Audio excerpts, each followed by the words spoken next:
Uh, Hi everyone. Thanks for joining the meetup. And we took a short break after the conference, and yeah, good to resume the conferences again. Uh, we have great lineup of talks today, and without any further delay, we'll get started with our first speaker. Our first speaker is Sweta, and she's working as a senior software engineer at Rippling. So yeah, she'll be talking about getting started with React Native. So let's invite her to the stage. Hi, Shweta. Hi, Kiran. Hi, everyone. I hope you all are doing good. So, I'm Shweta. Yeah, I'll you can share. also share our screen. Yeah. I'm just sharing my screen. Yeah. So, hi, guys. Yeah. I'm Shweta. I'm working as a senior software engineer at Rippling in the mobile platform team. Today, I'll be giving a talk on getting started with React Native. In this talk, we'll be covering what is React Native, why do we need to use React Native, what are its prerequisites. We'll be creating our first React Native application, points to take care of while development, and some takeaways. So, to begin with, I'm sure almost every one of you might have heard of this term React Native. But what exactly is React Native? So, React Native, also known as RN, is a popular JavaScript based mobile app framework that allows you to build natively rendered mobile apps for iOS and Android. It is based on React, which is the Facebook's JavaScript library for building user interfaces, but instead of targeting the browser, it targets the mobile platforms. In other words, developers can now write mobile applications that look and truly feel native, all from the comfort of a JavaScript library that we already know and love. Plus, because most of the code you write can be shared between platforms, React Native makes it super easy to simultaneously develop for both Android and iOS. When React Native was first launched, developers used React Native to build only the mobile applications.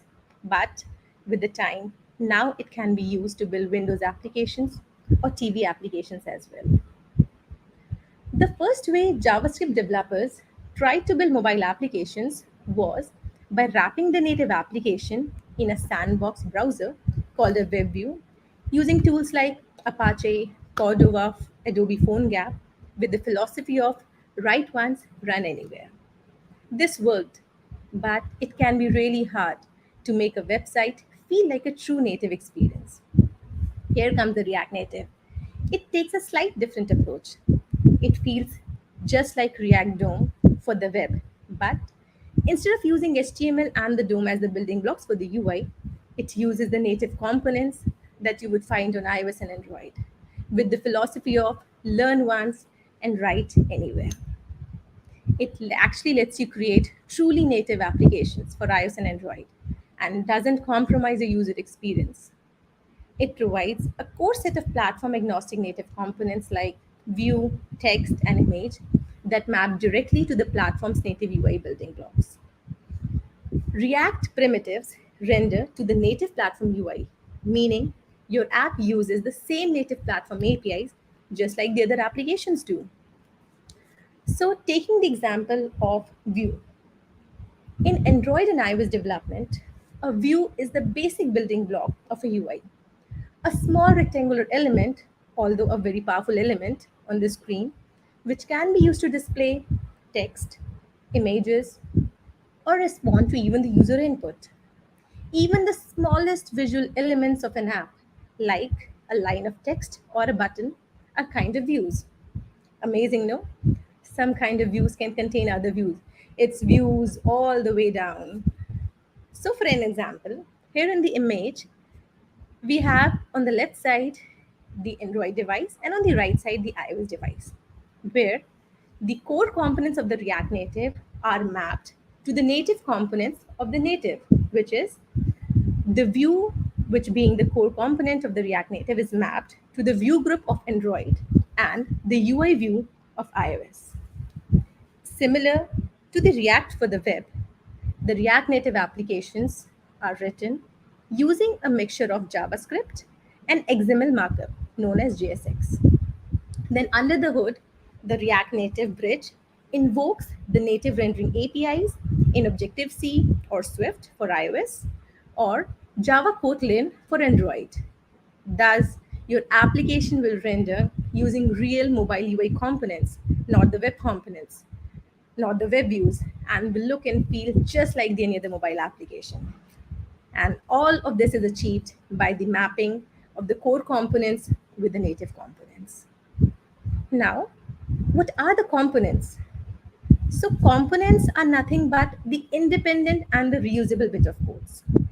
They serve the same purpose as the JavaScript functions, but they work in isolation, and here in this case, they return the JSX.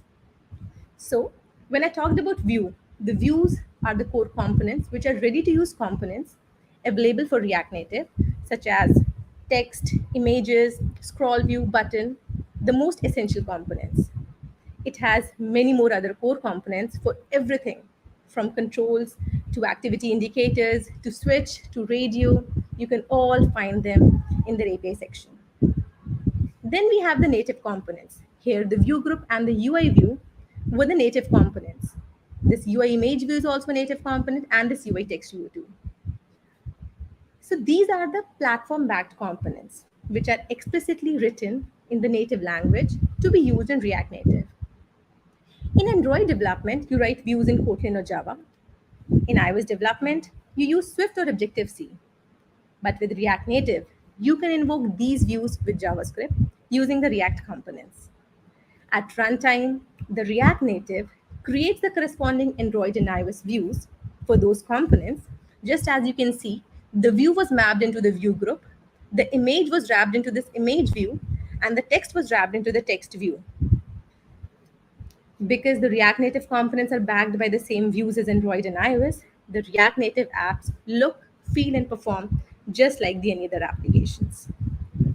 So, if you are a web developer who knows JavaScript, or really if you're someone trying to learn how to code for the first time, then React Native is definitely a great way to get involved in mobile application development because you can take very few building blocks that are readily available from the React Native library, put them together, and create an app really quickly. And from there, you can use your knowledge of mobile development paradigms and processes to create native apps in other languages. Now, coming, why do we need React Native? So, first is it's tried, tested, and trusted. Facebook built the React Native first and foremost to create a fantastic mobile app of their own social media portal. More likely than not, you have used it on your phone by way of Facebook or the Instagram mobile application. Doesn't it feel like a native app? Surely it does.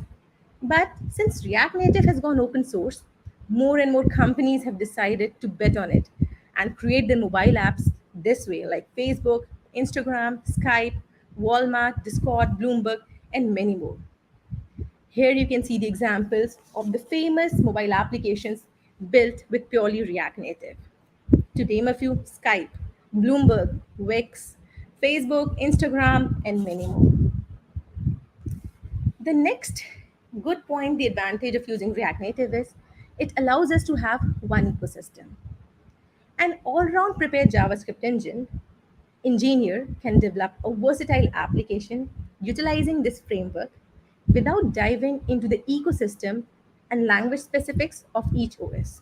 You don't need to be pro in Swift. You don't need to be pro in Kotlin or Java. With React Native, you create one code base that works on both Android and iOS. And it doesn't just work, it compiles to native Java and Swift code. Specifically, React Native creates a bridge between the web UI components and the native counterparts, where the views render on both the platforms, respecting platform environments look and feel.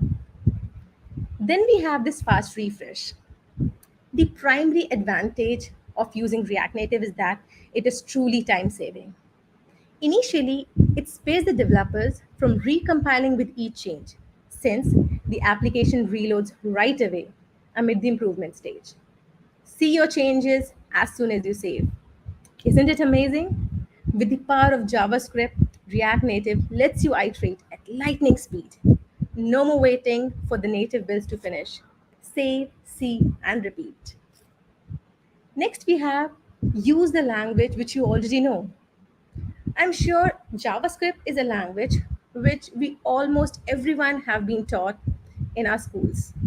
You need less specialized knowledge to create React Native apps. Chances are you already have someone on your team that can program in JavaScript, possibly even in React JS specifically. Code reuse and knowledge sharing. Working with React Native can dramatically shrink the resources required to build a mobile application. Any developer who knows how to write React code can now target the web, iOS, and Android all with the same skill set. That is, if I can write in React Native, then I can easily move to write the React JS code and build the web application, and vice versa. It lets the team to iterate more quickly and share knowledge and resources more effectively. Besides shared knowledge, much of your code can be shared too. Not all the code you'll be writing will be cross platform, and depending on what functionality you'll need on a specific platform, you may occasionally need to deep dive into the native language.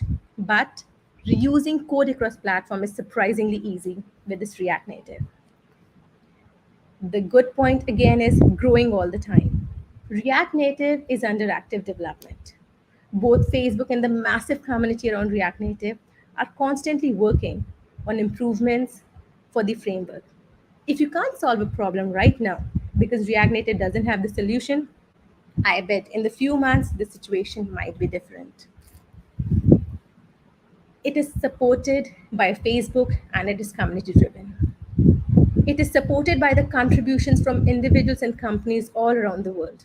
The community is so vast and is always shipping exciting new projects and exploring platforms beyond Android and iOS, such as with repos like the React Native Windows, the React Native Mac OS, and the React Native Web.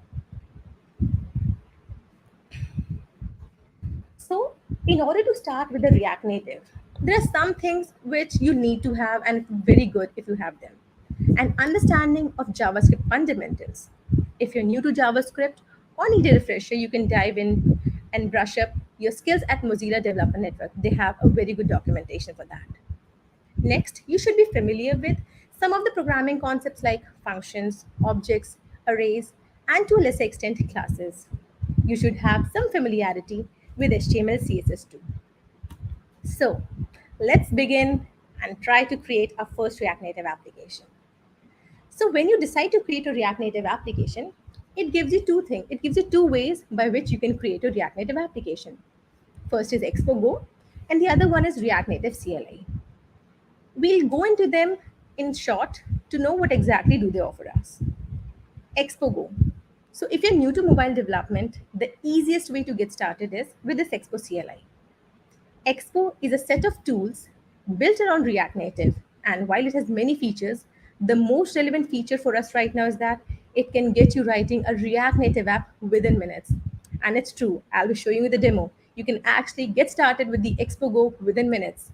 You'll only need a recent version of Node.js and a phone or the emulator. Now the React Native CLI. If you are somewhat familiar with the mobile development, maybe it Android or iOS, you may want to use the React Native CLI. It requires the native tools like Xcode or Android Studio to get started. If you already have one of these tools installed, you should be able to get up and running within a few minutes. If they're not installed, then you should be prepared to expect to spend about an hour installing and configuring them. So, before you start, the real question is which one to pick, the plain React Native or the Expo. There's really no right or wrong answer to that. It all depends on the context and what your needs are.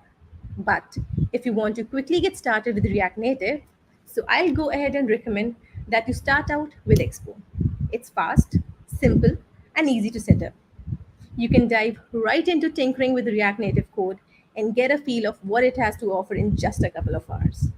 But as you begin to grasp the different concepts and as the need for the different native features arises, you might find that Expo is kind of limiting. Yes, it has a lot of amazing features available, but not all the native modules that are available to the standard React Native projects are supported. So we'll be starting with the Expo Go. The first requirement is you should have the node installed in your system. Now, the first step is you have to run the following command in order to create a new React Native project. So, in the screenshot, in the image attached, I have this Expo Demo 1, which I created. Now, we'll be creating once again the application, and I'll be naming it again the Expo Demo. So, it's like the Yarn Create Expo app, and then we'll be running this Expo Demo. So, now while it set up your project, let's further move to the next steps, which will be coming. Yes, that's all the step you need to make your project setup with the Expo Go. So simple, isn't it? Just run this command, your whole project will get set up within a few minutes. Not a minute, I'll say. Within less than a minute, your project will get set up. So while it is getting set up, so once the project gets set up, all we need to do is we need to navigate to the directory of the project we just created and then just start the server. Because ultimately, you need to start the server in order to make your changes reflect in your device and with the code base which will be created. So either you can run the yarn start command or you can directly run the platform on which you directly want to run the application into, like running yarn iOS, yarn web, or yarn Android, anything by which you can run your project. So see, it's done. Your project setup is done. So now the next step, which was we need to get into the directory which we just created of the project. So I'll be doing cd expo demo. And now I am ready. All I need to do is I'll be running yarn iOS. And with this command, my iOS application will set up and you'll be able to see the changes over here. Great, isn't it? That's what we are going to do. So see, here it is. We have this iPhone running with the Expo doing its changes. So let's wait for the application to refresh. It's bundling the JavaScript bundle. It's 96%. And voila, we have our application ready with the Expo app, with the Expo Go. So this is what the app.js of ours will look like. Just the plain JSX with a default function, and here the text which is coming. This is already in the setup which Expo created for us. This is all in the boilerplate. You don't have to do anything. It comes by default with that particular command which we ran. So as you can see, it's here, open up app.js to start working on your app. And here it is the same. If you want to use this particular application on your devices, all you need to do is install the Expo Go application on your devices and connect to the same wireless network as your computer is on. So on Android, you can use the Expo application app to scan the QR code from your terminal. So as you can see, this is my QR code from the terminal. We need to scan this and your device will be ready with this particular code. Same on the iOS, you can do the same. You just need to scan the QR code and your application will be there. So this is how it's going to look in your different devices. The left side is the Android emulator, which I ran into, and this right side is the iOS. So all you need to do is open your app.js and do some changes, do some tweaking, do some modifications, and see your code right within your eyes. Next, we'll see using the React Native CLI. So using this React Native CLI requires us to do some of the configurations to set up a development environment. So for that, if you're actually creating a new application or integrating React Native into an existing application, or if you eject it from the Expo, which by the way, you can do that, you'll need to do the respective platform specific handling to set up the environment. We'll go through these in the further steps. And for the demo purpose, we'll be using the development OS as the Mac OS. So the first step is similar to the same. We need to install the Node 14 or whichever is newer. Then we need to install the Node and the Watchman. So the recommended way to do it on the Mac system is using the brew.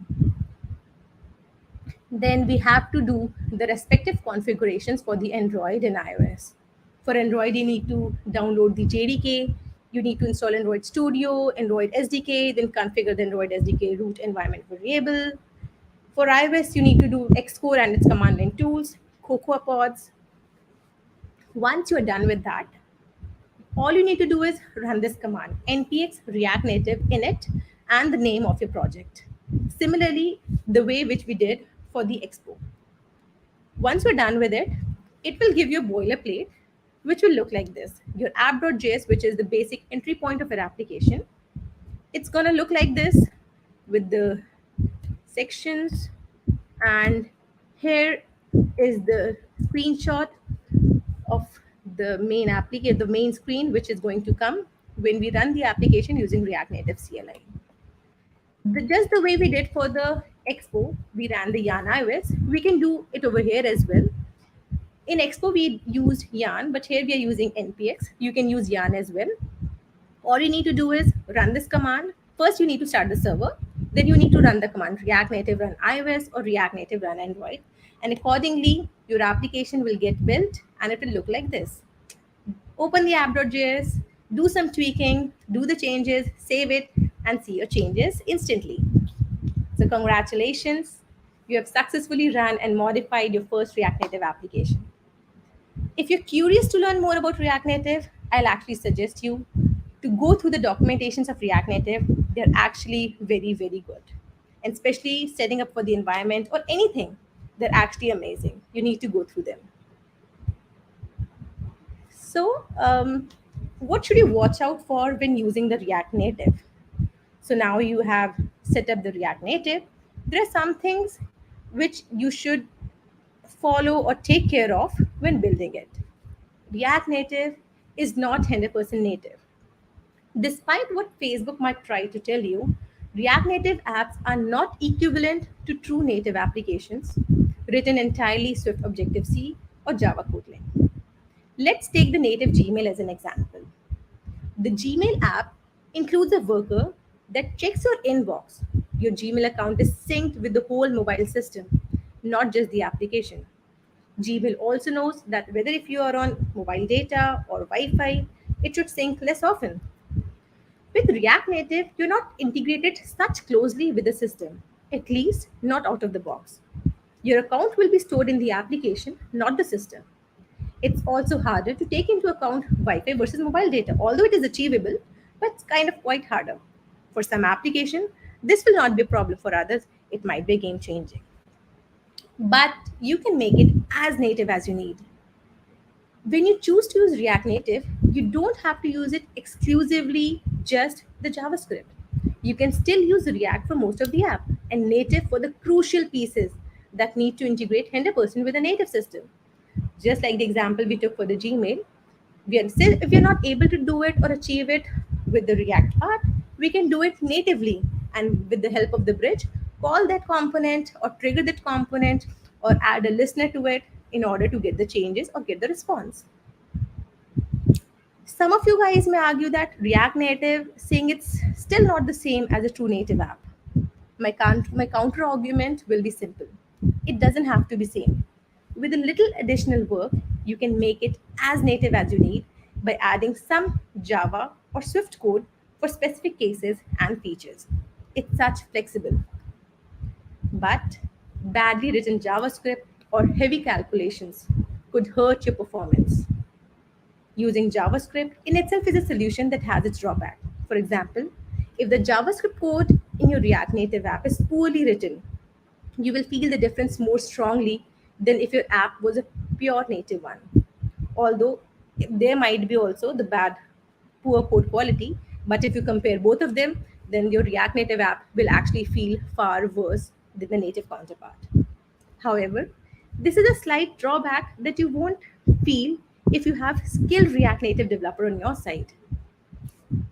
As Tim Mensch described the trade-off very well in one of his four answers, badly written JavaScript is slightly more likely to be slow than badly written native code.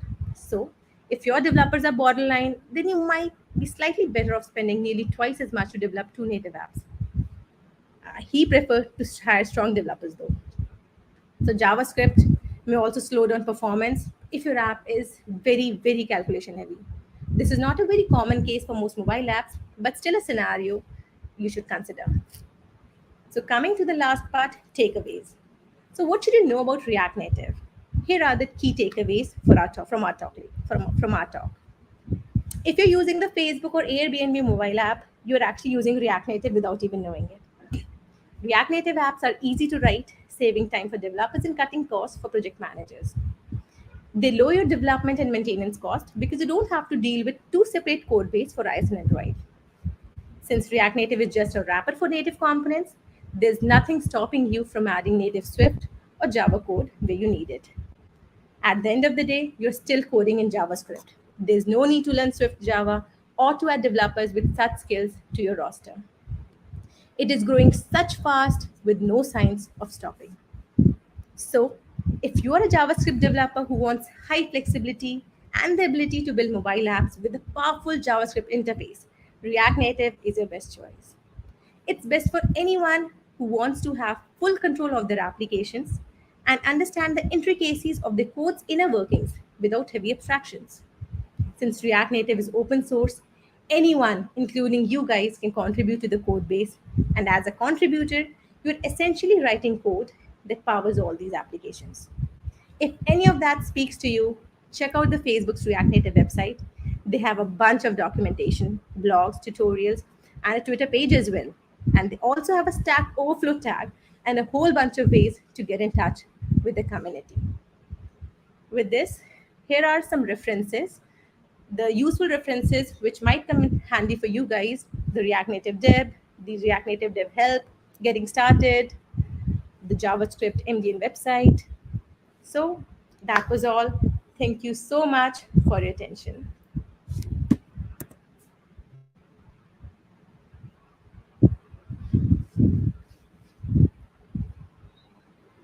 Thanks, Sweta. That's really nice talk. Thank you so much, Kiran. Great. So at Tripling also you use React Native heavily, right? Yeah, our application is purely written in React Native. Great. Good to know that. Let's see if we have any questions. Um,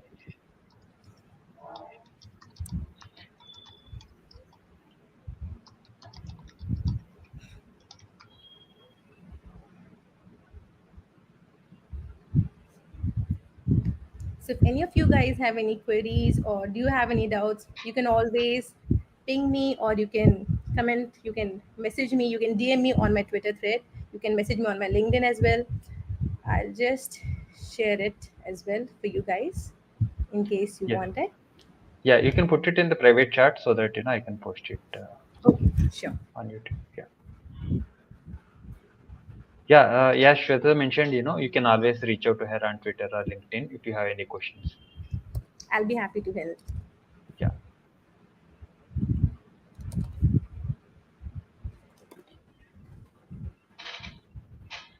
great. Uh, yes, you put it on the yeah. So I'll post it on comments.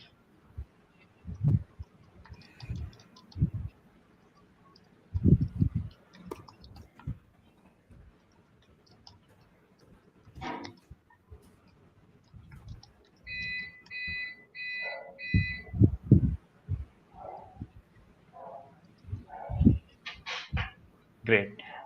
Yeah, thanks, Shweta. Thanks for taking time in presenting very nice talk. Yeah, Thank you. talk to you soon again. Yeah. So yeah, our next speaker is Bhargav. He will be talking about a library called Rooks, which he developed. Uh, yeah, let's welcome Bhargav. Hi, Bhargav. Everyone, how are you doing? Yeah, So, you can share your screen as well. mhm, one moment. Okay, should be visible now. Yes. Okay, I'll just make this full screen. Okay. Hey everyone, I'm Bhargav, and today I want to talk about Rooks, which is a library that I've been building for the past 4 years now, and it's a library that will help you build your React apps really fast. And I'm going to walk you through the library and some of the process in which I followed when I was building the library, some learnings, and also probably just show you a few hooks that are part of the Rooks package, and then hopefully get you excited about using Rooks on your personal projects and also at your companies. So a little bit about me. So my name is Bhargav Ponnapalli, and I've been in this space for about 11 years now, and I've worked at Style Components as a core contributor. So I worked during the V4 release, and then around that time, React hooks were sort of launched in October 2018 or so, and since then I've just focused all my efforts on Rooks, which I'll get into very soon. So I also like teaching. I've trained a lot of people on Code Mentor. I also like to make videos on Instagram and on YouTube on programming and React, JavaScript, all of that. And right now, I'm full time teacher and open source. So if you want to learn more about me, you can follow some of my handles, and the link is here. I'll share it in the chat in a bit. So Rooks. So I started this project on the same night as when the React hooks were announced. I was sort of blown away by how amazingly easy it is to write hooks, because I mean it looks like it's just a simple function call. Use state is a simple function call, but how does it even work? Like if any other function inside the function body, it just does not work. And what happens when use state gets called? What are the inner workings behind hooks? All of that really drove my attention towards hooks, and I started understanding more about how hooks really work. And then I was just so fascinated that I thought building a hooks library is the next big thing that we should be doing. And I started Rooks that day. So Rooks is a collection of around 70 hooks, and we have been building this since 2018. And it has a collection of many hooks that will help you build your components really easily. And it's fully open source, and it's trusted by many companies, including some companies like Amazon. AWS is probably using Rooks in one of their projects. It has around 2,500 stars and around 300,000 monthly downloads, and the downloads are picking up lately.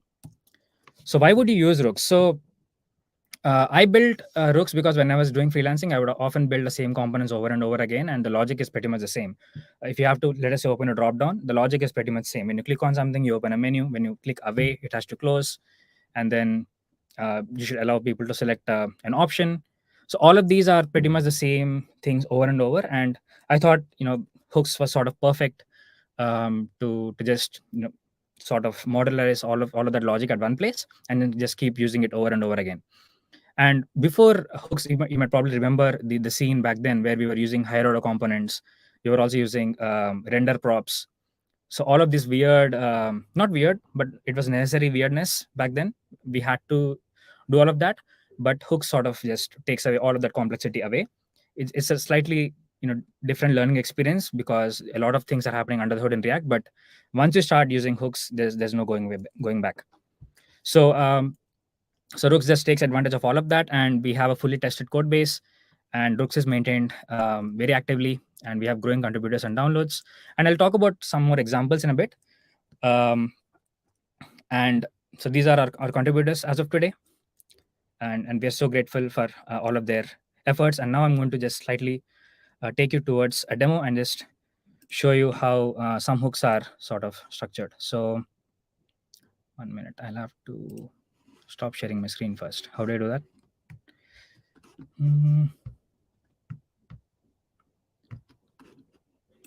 Okay, I can bring that one here. Where is it?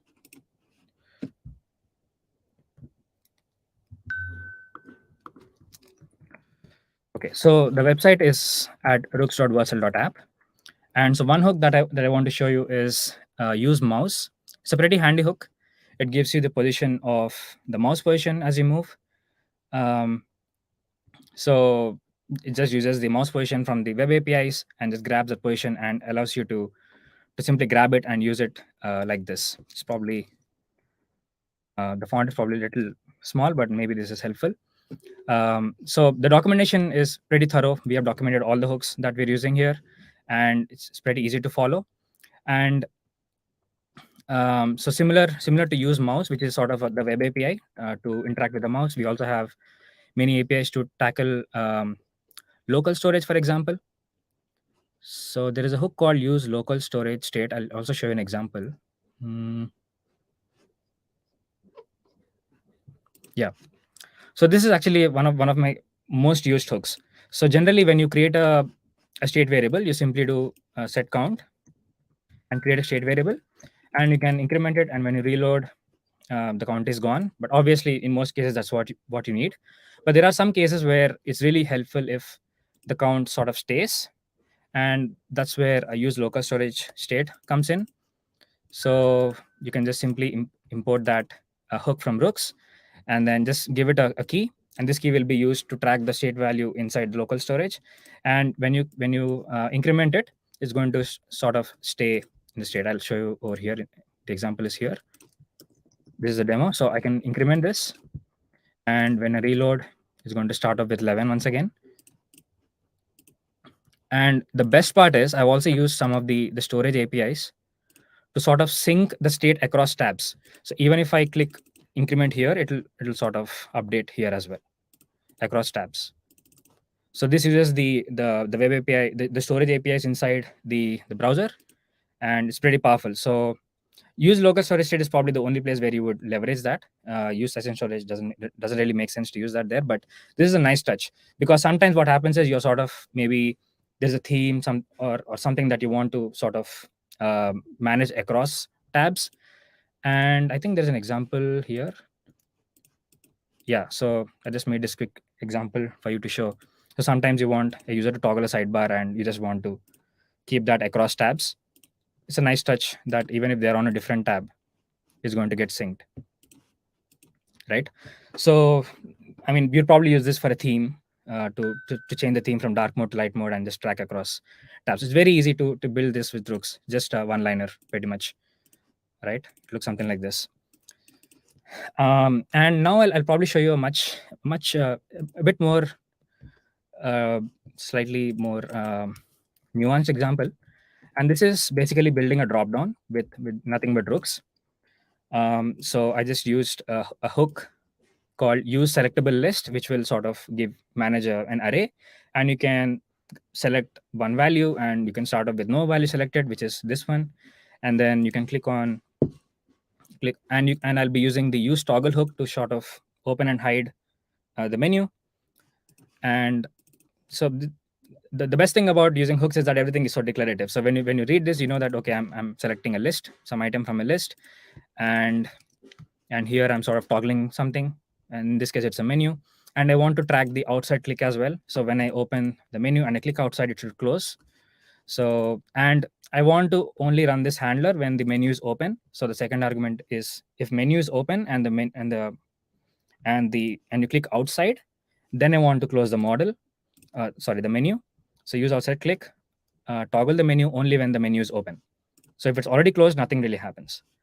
So everything is so declarative here. And then another nice touch that you can do is sometimes a user clicks on opens a menu, probably just click somewhere else, and when they come back, the menu is still open. And you could do something like this, where you open the menu and they click outside. You will check the visibility of the document. So if the user sort of goes away from the page, then it is technically not visible anymore, so the dropdown automatically closes. So there are many sort of utilities that Rooks exposes that you can use to supercharge your components and start building components really quickly. So let me see if there are any other examples that I can show you. Yeah, so some data structures that you probably might use is are use queue state. If you want to manage the state of a queue, you can add values to the queue and then dequeue. Just some nice demo if you want to check it out. So all of the code is pretty much present in the sandbox. You can always check out. And this is the stack demo.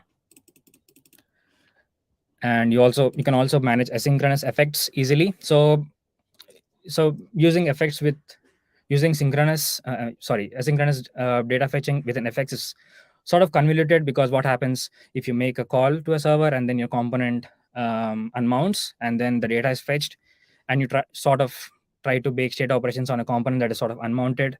So there are all sort of these edge cases where you have to worry about, and you don't have to worry about all of that. Use asynchronous effect takes care of all of that. Example is still pending, but this makes it really easy for you to make API calls from within a use effect. And then there's also use interval when. So you can just start running an interval and stop it and so on.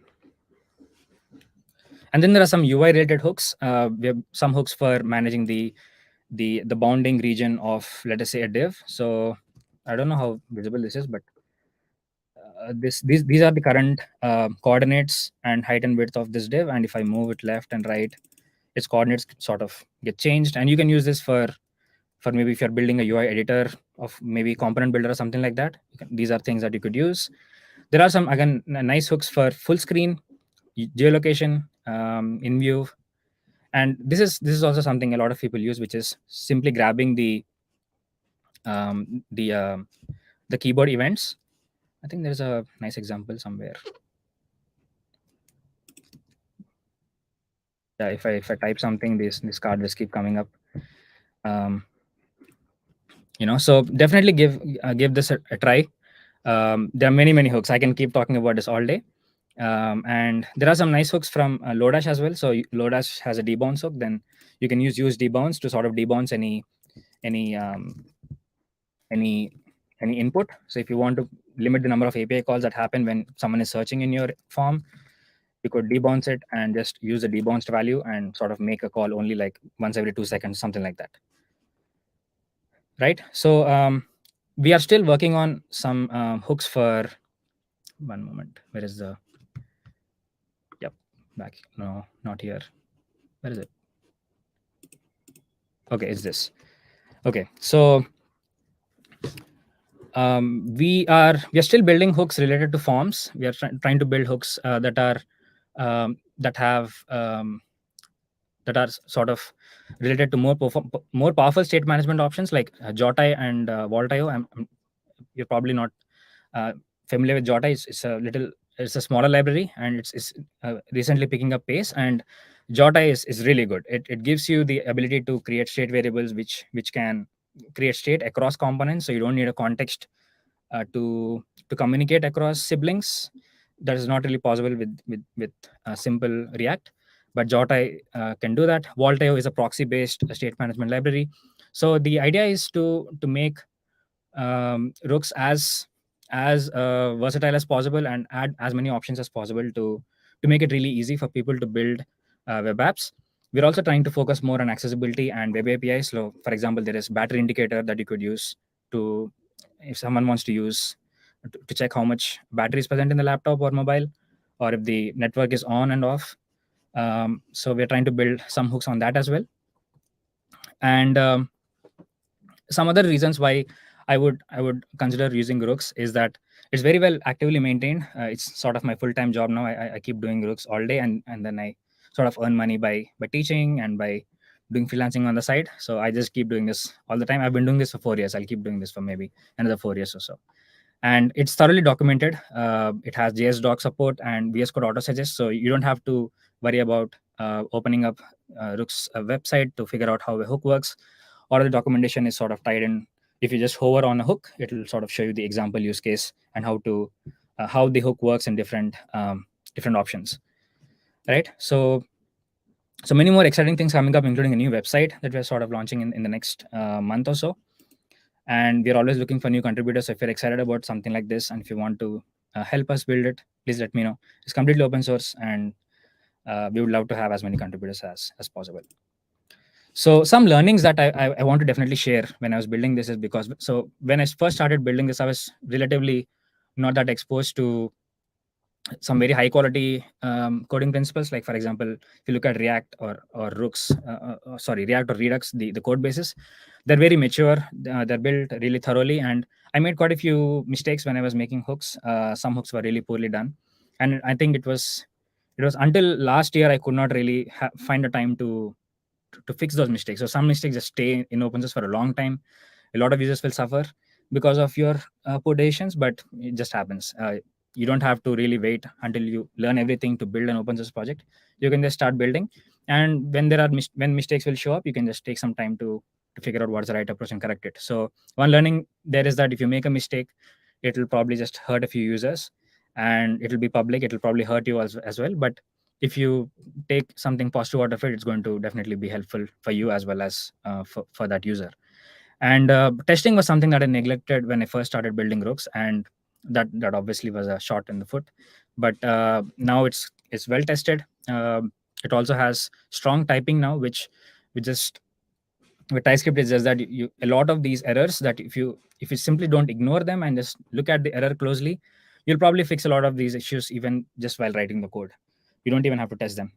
So strongly typing your open source packages is probably a good practice that you should give some importance to. And good things take time. So Rooks, I've been building this for a long time, and it only started gathering some attention in the last year or so. So sometimes it can take even longer, but open source is a process. It's not, there's no reward once you do this. It's the reward is that you help a lot of people out and you probably earn some name out of it, but it's tireless. You don't earn anything from it. But if you spend a lot of time doing open source, your skills are going to improve very quickly. You're going to meet a lot of people, and it'll also help you find a better job. So so the strong takeaway for me personally is that if you keep doing open source, it's going to help you in one way or another. Probably not immediately, but things will take time. So that's all about Rooks. I just wanted to give you a quick introduction to Rooks, and probably hope to get you excited about using it, and maybe convince you to use it in your project. But if you have any questions, please you can ask. But otherwise, yeah, thank you.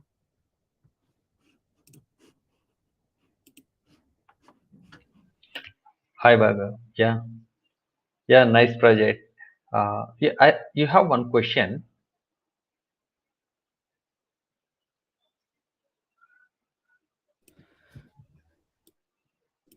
So a pop-up is probably maybe a div to show something. You can on page load. Okay, so there is, you can use some existing hooks to do that. So I have a hook for handling any event listener. So I'll just quickly share my screen once again. So there is a use window event listener hook which you can use, and within this, maybe on window event listener you could probably look for page load or some other event, and here you could maybe change the state to true or something. You could definitely do that. But there is no hook really catered to just that use case because that seems very specific. So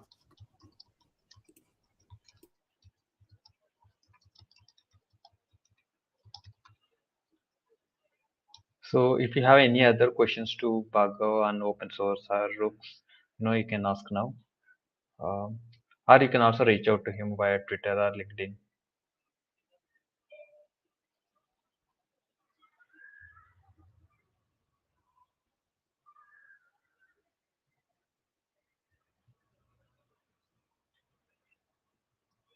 Yeah, so there was one comment on Discord that there is one more library called React Use, which is similar to Rooks. Like, how would you compare React Use versus? I think you are also doing some of the things React Use is doing, right? I think React Use has this battery indicator network and everything. so yeah, that's the thing. So Rook started well before React use, and Yeah. React use will look at some of our hooks and use them, and we will do the same thing. So it's the same process. Like even if you use, let us say, emotion and style components, a lot of the APIs are the same. You will look Mhm. at their code and take them and try to make this better. But that's the process. And there is also another library called A hooks, which is by Alibaba. So it's also pretty nice library. But Oh, what is when I that? What is that? Once A again, hook what? Yahoo. Okay. A hooks, Alibaba Okay. hooks. So Okay. Okay. Got it. pretty nice library, well maintained. And the one thing that I would personally think is a good feature of Rooks is that it's well documented, and we have lots of examples. We have a dedicated website for that, and it's also very well maintained. So not many hooks libraries are being maintained as well. So React is also probably, I mean, it has reached a point where it's very stable and you don't have to really maintain that much. And that's the reason why people are also that's the reason why Rooks is also getting some attention today, because it's well maintained, which makes it appear better in search results, and it's more pushed. So that's sort of probably the reason why it's also slightly picking up right now, because it's more actively maintained right now. But ahooks is also very well maintained. I would also suggest you take a look at that and see if maybe that solves your problem. But yeah, React use is probably not that well maintained. I think the last maintenance was maybe 2 months old or something. Got it. Yeah. Can you share a GitHub link for Rooks? You can put it in private chat.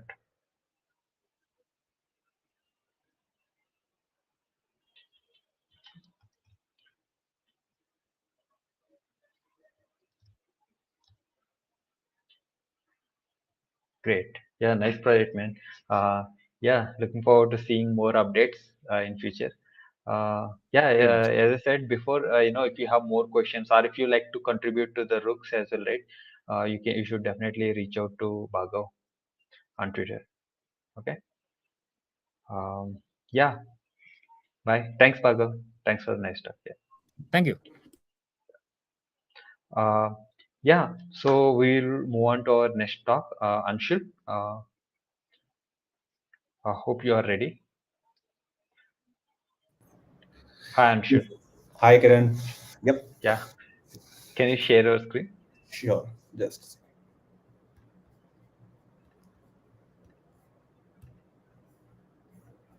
um, are they visible? Yes. Cool. Hi everyone. Anshul Sahni here, and okay. So today I'll be talking about building interactive documentation with MDX. It's more sort of a talk focused on how exactly to move forward or start with the MDX part, most of the part only. I thought of building. I thought of sharing the whole document, like how to build a whole documentation website, like a full blown docs with MDX. But I just realized in between that couldn't go with that, so I just thought that stick to the introduction part first. Probably in the future talks I might give more things related to the documentation, which are like things around happening around the MDX. Sure. So, okay, something a little bit about me. My name is Anshul, and I'm working as a UI developer in Razorpay right now. I'll complete almost 5 years in this December there.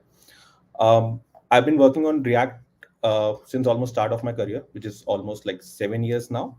And right now in Razorpay, I am working on something called Razorpay Docs, which is a documentation of the Razorpay, which involves documentation related to all the products, whether the internal dashboards or the APIs, the SDKs. So anything and everything about Razorpay products can be found on Razorpay Docs. And yep, that's somewhere right now I'm working. Cool. So I'm not a very a very continuous open source contributor or something. I do sometimes very small contributions and all. So, but yeah, I do have a maintained GitHub profile. And I'm sorry, I just realized that the GitHub handle which I've given is having a little mistake, spelling mistake. So please don't go to that. I'll just give an updated one after some time. Cool. So starting with the talk, we all starting with the talk will just for the first step let's start with the Markdown. What exactly is the Markdown? I guess most of you would be knowing, but I would still give you some very small facts about it. So Markdown is like it's a markup to write formatted text. It was created by Aaron Swartz and John Gruber around like they released this thing in 2000, somewhere around 2004. There was not a formal spec until for very long. So because of that, have been many extensions have been given to the Markdown spec. And the original or the standard Markdown, which is also known by the name Common Mark, has basic syntaxes, very basic ones, like they have 6 level of headings, basic text formatting, bold, italic, strike through, block quotes, list, and then a few things like code blocks, images, links, and unescaped text. If you're wondering, table is not part of here. So, yep, table is not part of the formal or the original Markdown spec. It's an extension, which we will get to know a little in the next slide. So, several companies and several libraries have come up with extending the Markdown, and one of the very famous one is GitHub flavored Markdown. I guess most of us have written tables, checkbox, the to-do list, and sometimes footnotes in our PR descriptions. And so that's not the standard Markdown or the original Markdown, which was released by the original creators. It was a flavor added by GitHub. And then there are others. One we have is R Markdown, which is added by the R library maintainers, and it is basically uh, giving the capabilities of charts and all the things which the R can do with data in Markdown. There are some others which are for extending the maths formulae or some things into the Markdown. Recently, GitHub also added support for math formulae in Markdown. But I guess more popular ones are based on LaTeX. So yep, so there are several extensions, and some of the examples of extended syntaxes is table, one of the very famous ones, which almost seems like a standard syntax now. Then there are definition lists and something footnotes. Yep, GitHub flavored Markdown supports footnotes also. I got to know few days back, and yes, cool. So okay, so we have Markdown. So what exactly is MDX then? So MDX is an extension of Markdown. As you can read it, it's Markdown plus JSX. And so MDX gives the capability to write the JSX components or the JSX syntaxes or inside Markdown, which is basically helping us to make our documentation interactive, or let's say anything. Let's say if we are adding blogs or if you're going on with something else in Markdown, to add the interactive flavor, the JSX gives an awesome support there. And combining this, something came up called .mdx. Some of the very common basic features. First of all, you can map a component of your choice against every syntax. So you can have a proper, let's say, a component marked for H1 syntax, or a component mapped for a link syntax. So in similar way, you can have like interactive or any kind of component, interactive or non-interactive, against every syntax which is available in Markdown. Then the second feature, which is the most highlighted feature of MDX, is letting you add JSX components there.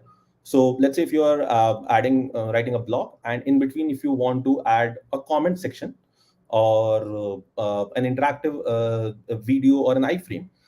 So instead of and you want it to be in a React manner, or let's say with some other programming language, you can write in between inside your content in Markdown, rather than just templatizing all the Markdown and trying to wrap around things and adding your JSX components or anything which is required there in a different manner outside the whole content. It also has one more very good feature. It lets you validate JavaScript expressions if they are written enclosed within curly braces. So if you write inside curly braces 1 plus 2, and when you evaluate it, the document or the final document which will come up will, instead of telling 1 plus 2, it will be displaying 3 there. So that's another highlight. Then the best part, it's any JSX library, any library which is having the support for JSX syntax. Markdown, the MDX is having support for that, whether it's React, Vue.js, Preact, or any other. If there are more JSX, original JSX libraries, they also do have, the MDX does have a support for adding components there. Then the best part, the conversion of MDX to JS, which is the final JavaScript, which is basically shown to the user in the form of a web page. Between those, in that journey, there are several stages, and each of that stage, like 1 or 2 of the stage, are basically having support for adding custom hooks, or the hooks, so that you can modify the AST cycle in between and can add your own syntaxes.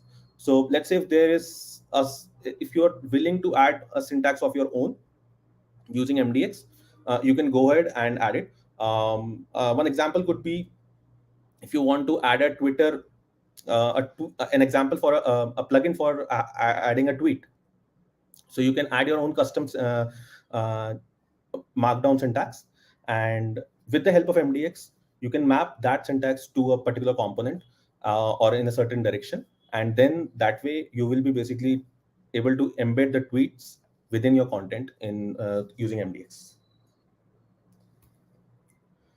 So here comes the most important part. I've talked a lot about MDX till now. How exactly does the integration happen? What all things are required? So, okay. So in this, I'll be using the example with Webpack and React, but the speciality with MDX is that it is having loaders with for almost all the popular bundlers, which is ESBuild, Rollup, or any other. And then since as I've told already that it is having support for any JSX based library, so it has plugins for Vue, it has plugins for Preact, and React is by default. So since this is a React meetup, in the demo part or in the tutorial part, I'll be going ahead with the React and Webpack integration. So the first step is, as it for any Webpack in any Webpack application, for any file, any new file, you need to add a loader. So there is a Mdx JS loader, which is provided by MDX only. It's a Webpack loader. You have to map it to .mdx files. So I'll just show us code snippet for that. The example here I have taken is with Next.js. I like setting up Next.js since it's very easy to set up. I like it much better than create React app. So I generally go for that. Now for Next.js, there is an internal integration by Next.js given for MDX, which is a little better than the original one. But still, I have for the example one, I have taken the one for going by a original way, the way Webpack is integrated. So I'm overriding the Webpack rules for MDX here, and this is how I'm doing.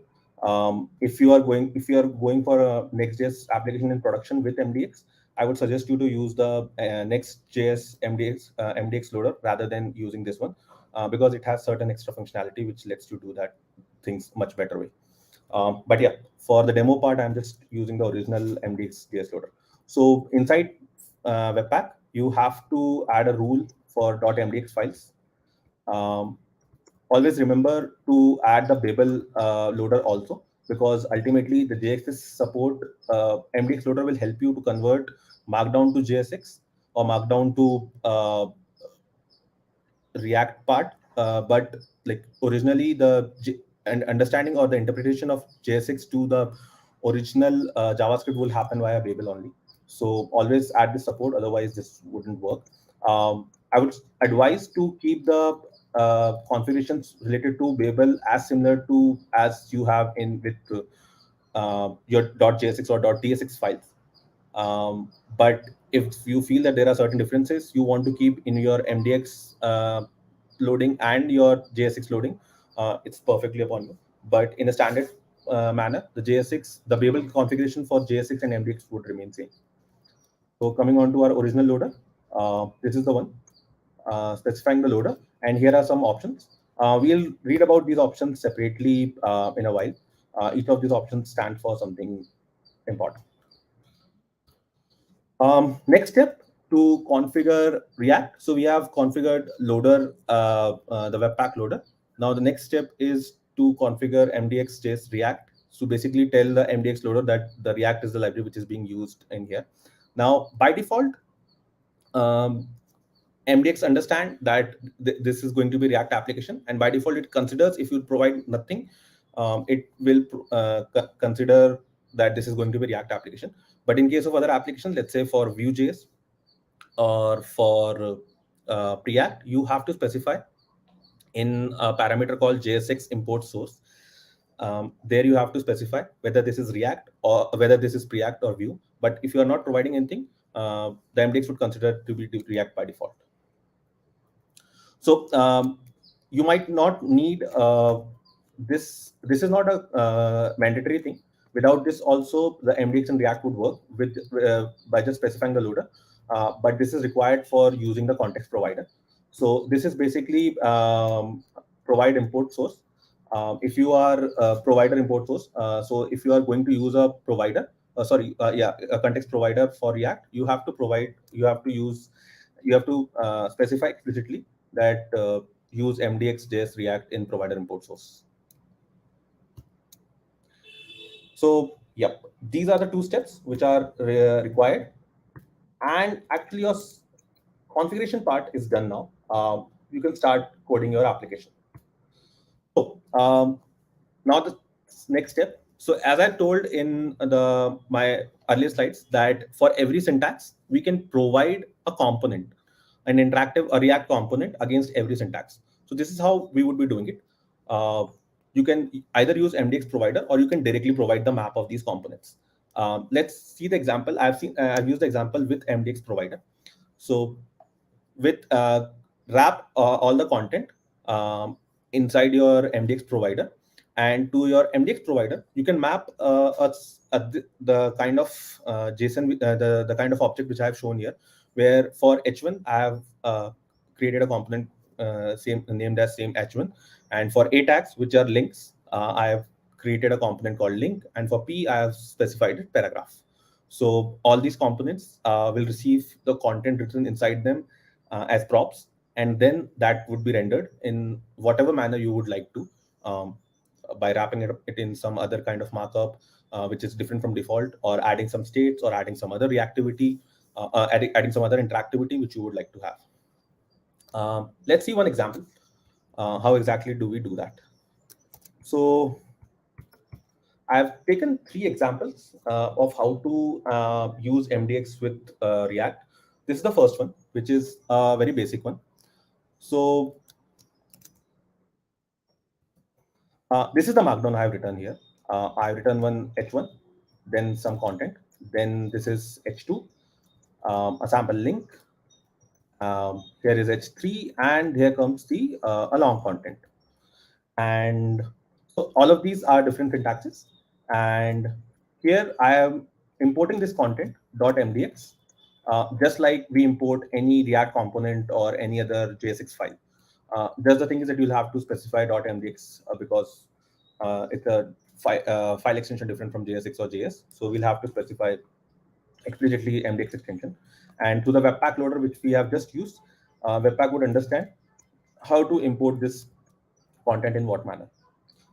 Here is the Mdx provider, which I was talking. It is the context provider, and you'll have to wrap your content inside this context provider.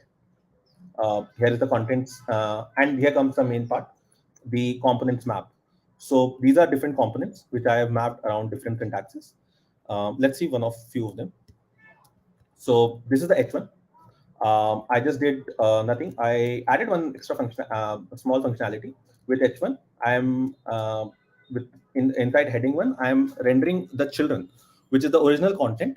I'm rendering it inside H1 tag, and I've added a small link to basically make the heading as a simple hyperlink.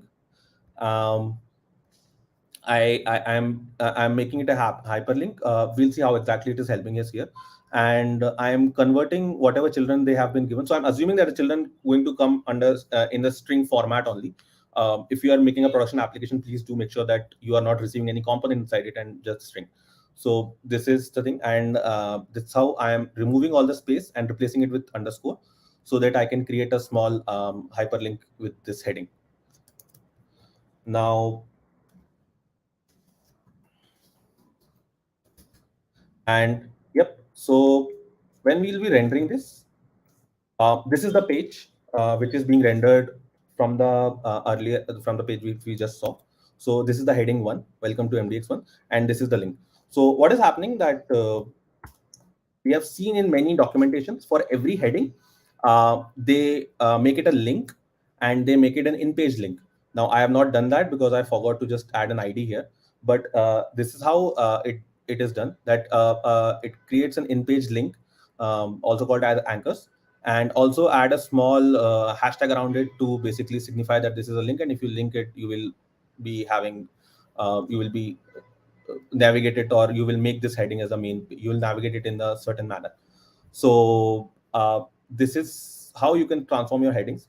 Whereas if this wouldn't have been there, let's say the mapping is not there for H3, but I am using it in my content. So in case of that, it would be a by default, whatever Mdx is providing, a simple header. You can see here, there is no link or nothing given here. But in heading 1 and heading 2, I'm giving a heading. I'm also modifying it with some CSS. I've given a slight color here, and this is how things would change. Now, if we go for the link, a sample link I've created, the component here is this one. And in case of link, there are two types of props. One is href, which is the link itself, and the children. The children would be the title of the link. So whatever you're providing inside the square brackets, that would be coming as the children, and the actual link or the hyperlink would be coming in href prop. So when you render it, you will basically be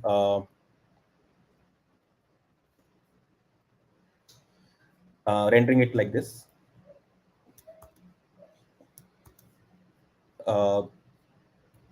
The content is here and the href is given here. I added a simple, let's say, an interaction kind of thing, this pure CSS thing, where on hovering it is giving a yellow color. So modifying the styles a little bit. Now with paragraph also, I did some formatting. I thought that I'll create one small component for one of the syntaxes. So we have seen this syntax being used. Generally, this is being nowadays used in Slack, or sometimes in by GitHub, and even by Stack Overflow also, for highlighting this thing. Though the original intent of this syntax was to basically write a code so that code can be written inside the code can be written inside in a pre-formatted way, so that the original rendering, most of the Markdown libraries do it in a pre-tag where there is no formatting happening from the HTML side. The content is being rendered as it is. But many of people, I've seen that now the usage has been a little different. It is being used to highlight the text or highlight whatever we are writing. So similarly, I'll just create a component, highlight.jsx. I'll not be taking too much time here.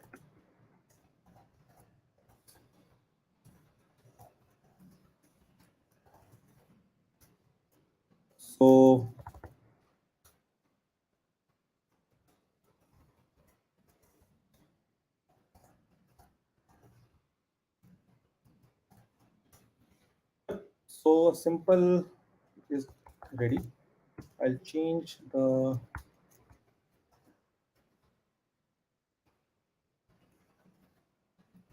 CSS here. And here we can, okay, so the original intent of this syntax, as I said, was for writing the code. It is still known by the code parameter. But as we have seen, we are modifying it a little. So we are converting it into highlight.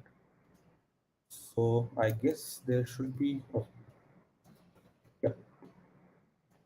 Now, yeah, you can see, not a very good styling, just a working one. But this is enough to say that we have like modified the syntax from its original behavior a little bit. And we can basically, this way we can also change the behavior of the syntaxes. So we are not always writing documentations or content for technical audience. Sometimes the content we are writing is for different kind of audience also, and still that can require some kind of highlight or pre-formatted text to be shown.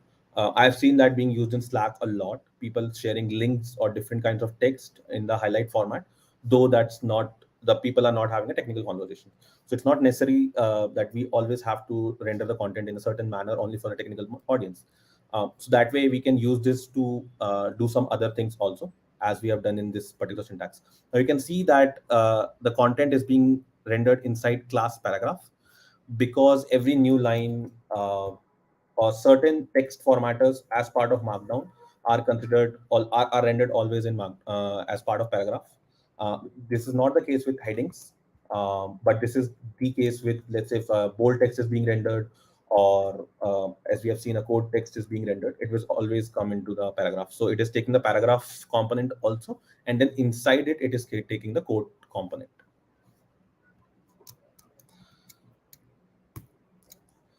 Cool. Yep. So wrapping the content inside inside Mdx provider, you can. It's not necessary to use always this Mdx provider. If you do not want to use this Mdx provider, you can also provide components as map to the contents directly. And this would also work. I hope this should work. Okay, this is not working. I don't know why.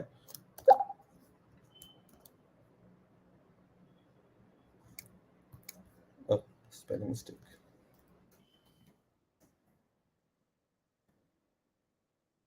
Yep.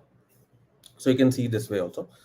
This way, if you want, I'm not sure about the use case right now, but we can have a different set of components for different types of content. And we can also have inside the single page, we can have two different sets of Markdown pages being rendered.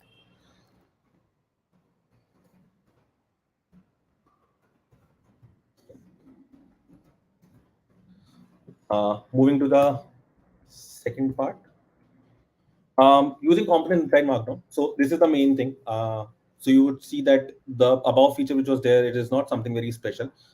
This I'm assuming I've not seen, but I'm assuming that there must be other Markdown libraries based on React which would be giving that kind of functionality, where they are mapping the syntaxes against the component. That's like something probably would have come here, would have already been there. But this is the main feature of .mdx files, that you can write component within your Markdown content. So I have another example for that.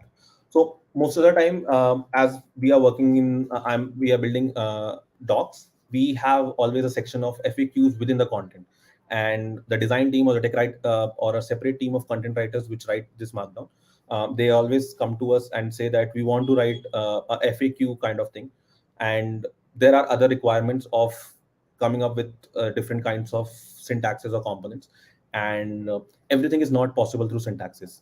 Let's say if you want to add a collapsible within your content, or a tab kind of feature within your content, it's not easy to introduce new syntaxes, even though it is the facility is being given by MDX. So in that scenario, the better way to basically the better way to go with would be adding support for or using the components inside the Markdown directly, and this is how we can use it. So here I've taken an example of an FAQ. This is again Markdown file .mdx. This is having a heading, and here you can see the beauty of it. This is an import statement for importing the component, and this is a JSX. So within your MDX component, you have a JSX written there, and this is how this component looks. It's a simple React component. It is having a little interactivity. Basically, it's a kind of a collapsible. I have used React Bootstrap Collapse for the collapsible component. Then it takes two props. One is question, FAQ, of course, question would be there. And answers, people can provide it as, or the user can provide it as a children. So the answer is within the collapsible, and the question is the heading of the component. So you can use it. Now you can here see that what happens when you click here is the question, and this is the answer which would be visible only when you click on it, because this is inside the collapsible. Cool. So I would go. And okay, the usage, it's simple as we have seen in other place. Using the provider, importing the content, and providing the map of the components. And yep, this is a simple usage, and inside that we can use a component. Now if you go to this is weird, I don't know what is happening.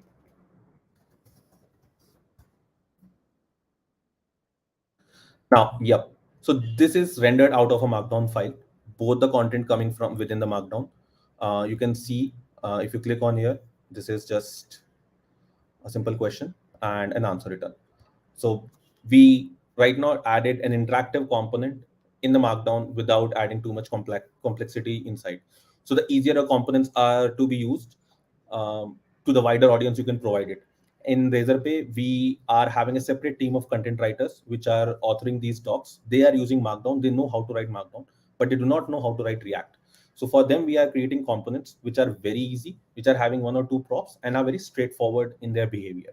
And so the easier the components you build, you can give it to a non-technical audience also, who can author these.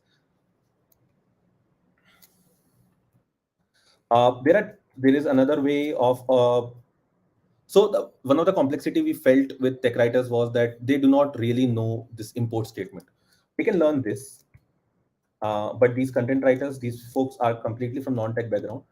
It's easy for them to learn a syntax, but not a statement and where there is an ambiguity. They do not know from where this would come. They will have to understand the whole structure, the path, and everything. So that would be a little complexity. So you can remove the usage of this import statement completely from your Markdown files. You don't need this. This is an optional part.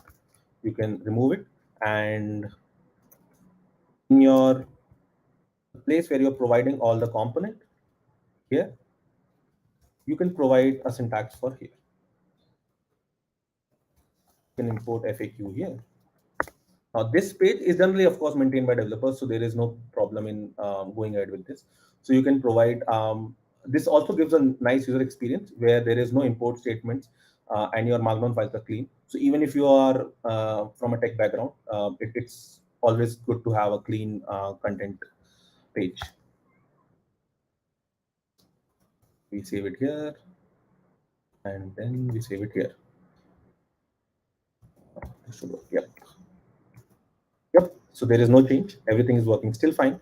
You can provide the component as props also. So these are the two ways of using the components inside the Markdown file.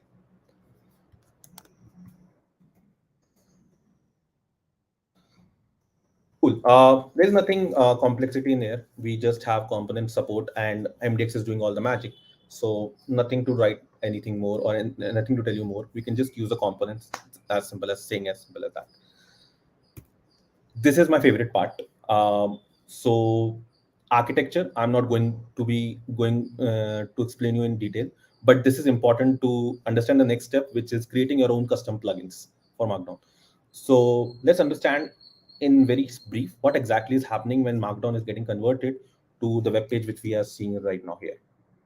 So what happens? .mdx files. What this mdx does is basically it converts it into a AST tree called mdst, Markdown abstract subtract tree.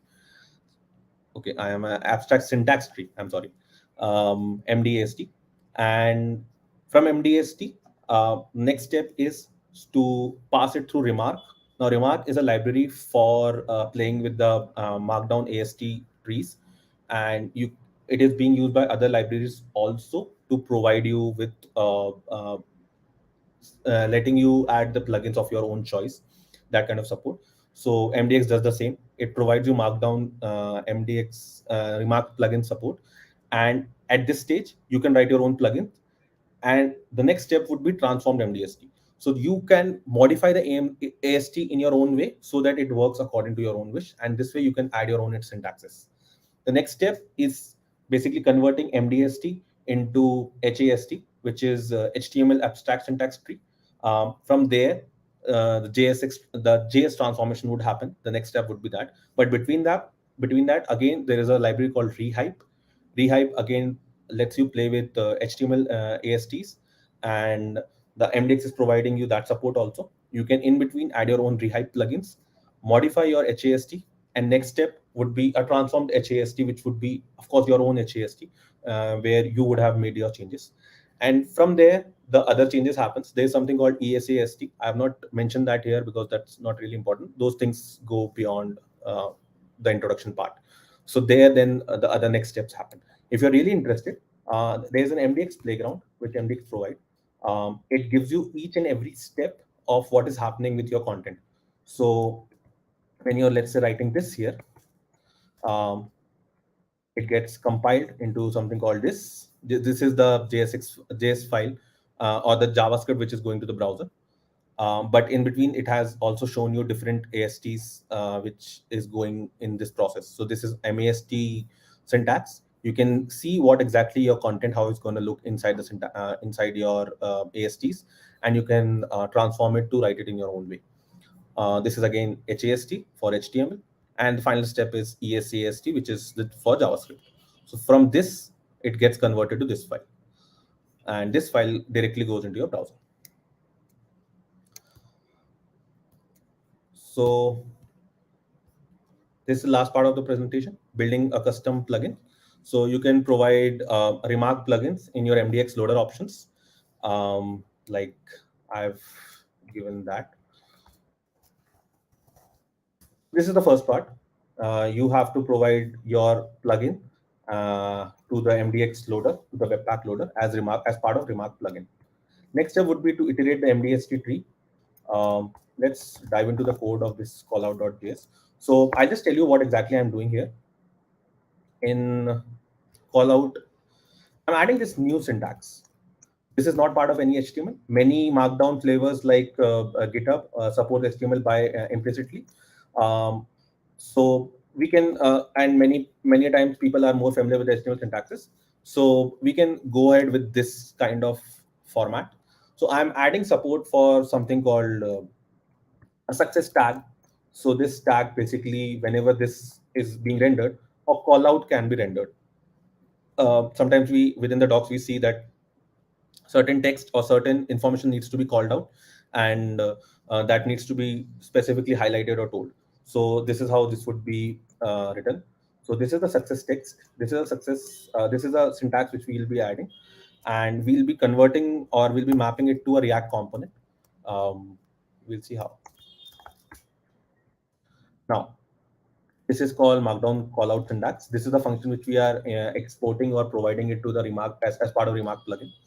This would receive the tree in an async callback, and I've used so this is something comes from if you are familiar with the AST flow, you can know it better. Even I am not very good with AST. I have worked very less with AST, but this is something very basic. There's a library called Unified.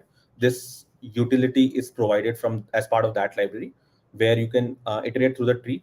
You can find your own element. So right now we are finding MDX flow element. Now, if you see the example here, you will see the type of MDX flow element, JSX flow element are the ones which are enclosed in JSX tags. So this is how the JSX looks in MDST. You can use this playground sometimes to know what is going to be the structure, exact structure, or how the things which you have been writing in MDX, how they are going to look in MDST. Now, when I found it, I just told the compiler, or let's say the transpiler, to see if the name is success. Just convert the name to callout and add these attributes as props. So what exactly I'm doing? I'm just converting this syntax into this. I'm just doing this. Now, this is kind of a component of React, and hence when I'll be rendering the things, I can create a component callout and render my content inside that, whatever I passed inside the success opening and closing tags. I've created a callout component here. It receives, there's a little CSS, inline CSS. I've used an alert component of React Bootstrap. I am passing the type as variant. And this is a success alert model which I've used. And I'm converting the attributes. I am passing them that pass an attribute with type as success. This would be passed as a prop. These two things, these two values signifies that we are passing the type as type is equal to success prop. So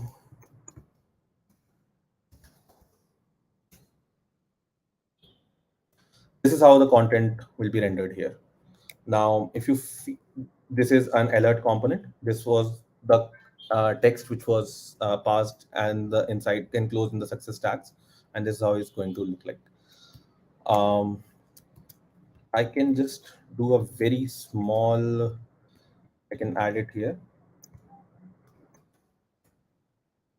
You can add a warning, support for warning tags also, right? So here type is already being sent as variant, so we don't have to do anything here. We'll just add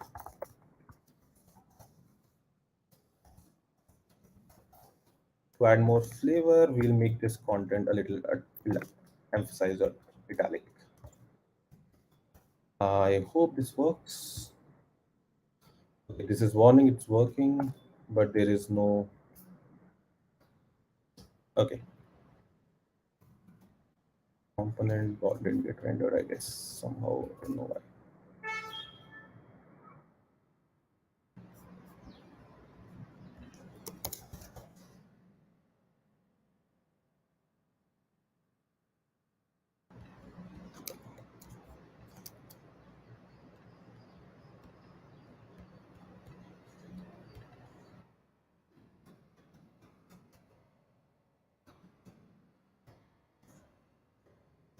Okay. Oh, I know.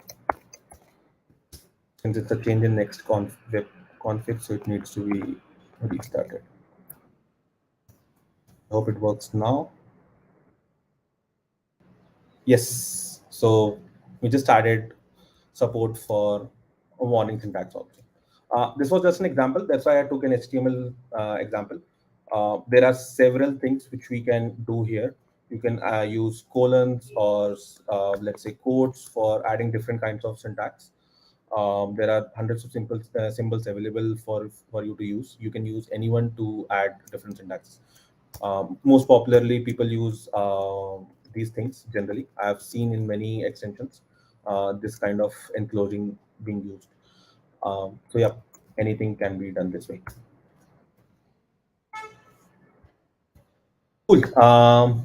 Yep. So this was my talk. I hope you have one question at least, because that way I would know that yeah, some people would have understand my talk in some manner.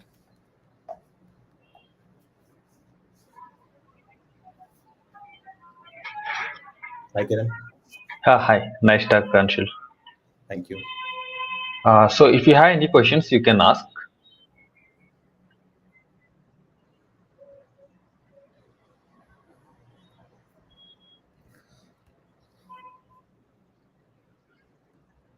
I guess there isn't any.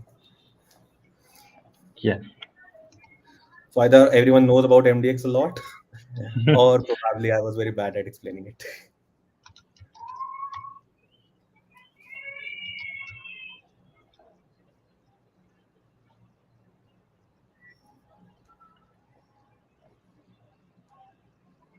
So it's used for is it used for internal documentation, or it's kind of a Yeah. public facing? Right now within Razorpay, we were having our system something being created from Markdown IT. It is a very popular package for converting Markdown into HTML, one of the popular packages. And then we realized that we were missing on to the part where we were not able to add interactivity. The designers were coming to us to add collapsibles, to add different kinds of highlights and all. So when we thought about it, we thought we'll just use a simple library to mark the syntaxes to each and every highlight. But then we saw that there were a lot of custom syntaxes written there in our own documentation, which was being written since years now. So we thought we'll go for MDX so that we can add custom plugins. And in between, we also realized that we can provide some of the easy API components to our content writers who are writing this content in Markdown files only, and that way they can use the power of JSX within their content, though they are not technically very versed. So our use case started with serving to a audience which is not technically versed but is expert in writing the content. But then we realized that we can do many things with this MDX. And Good. now we are trying to use it in one of our internal documentation packages also. We are moving towards it. But right now our focus is mainly on the public docs. We are converting it into completely into an interactive documentation. Uh, how do the non-technical audience write these Markdown files? Do you use some sort of an headless CMS kind of thing, or do they directly write Markdown files with So some sort of with editing? time, they have got an expertise in writing Markdown. They are writing it Mhm, much better than us. mhm, And this started with few people, but mhm, then that practice went on for it. So we have taken docs as code to another level where we are not like docs as code as a concept was introduced so that developers can write documentation. But for mhm, us, it was for an easiness. We really did not have an effort or time to have a CMS there. So mhm, there is no headless HTML required. They write the content in .markdown files, which are like mhm, almost now have reached to 500, 600. We take these files, we generate our own HTMLs using that content, and we create a wrapper around that content with headers, navigations, things which are not coming from content and are being developer driven. So if you are seeing a razorpay.com docs page, you will see, let's say 30% of it is being developer driven, and the remaining 70% is written or maintained by tech writers. So we are wrapping things, we are wrapping the Markdown content around our own layout. Got it. Makes sense. Yeah. Yeah, I think MDX is also like very popular for blogs and all the documentation sites, right? Yes. Even the tech documentation, right? The components we can, like, for example, whatever Bhargav showed earlier, Yes. like it has some interactive documentation in between. Yeah, So very useful. by the time we are speaking, there is one more library. I forgot to add it in my PPT. There's something called Docusaurus. I Hmm, feel yeah, that it was recently released by that. Recently, the version 2 was released by Facebook. I feel yeah. Hmm. they are having a full MDX based blog support or a documentation website support. They are also having support for adding navigations or your own components around it, or different things. You can have an Yeah, yeah. SEO support, and there are other things also included there. Got it. Yeah, even I'm trying to explore Docosaurus. Yeah, for some of the projects. Yeah, Yeah, it good to became know. stable recently only. Before that, they were running it in beta mode. Got it. Got it. Yeah, yeah. Nice talk, Anshul. Yeah. Thank you. Uh, Thank you very so, much. if you have more questions, you can directly reach out to him on Twitter. Um, yeah, yeah. Thanks, Anshu. Thank you. Bye, Kiran. Bye. Bye, everyone. So, hi. Okay. Yeah. So we'll move on to our next talk. So our next talk is by Saurabh. He'll be talking about animations and GSAP. Yeah. Hi, Saurabh. Maybe Hi, you can Kiran. share your screen. Hi. Yeah, sure.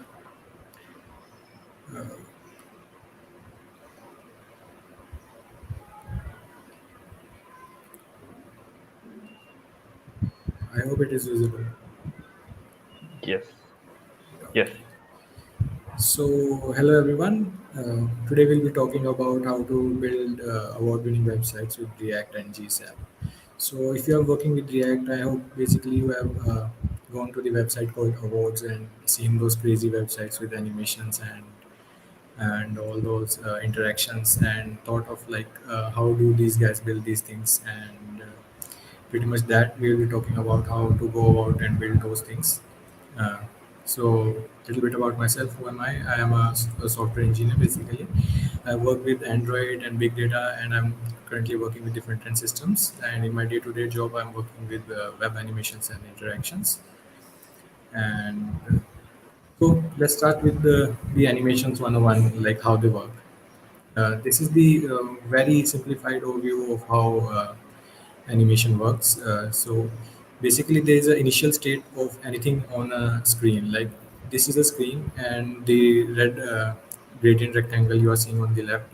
This is the initial position of that rectangle, and while animating it will be in the animation state and on the scene, and after it exits the screen, that will be the exit state for that particular object. So you have to keep in mind all these three states, and basically these will be the starting point for our animations.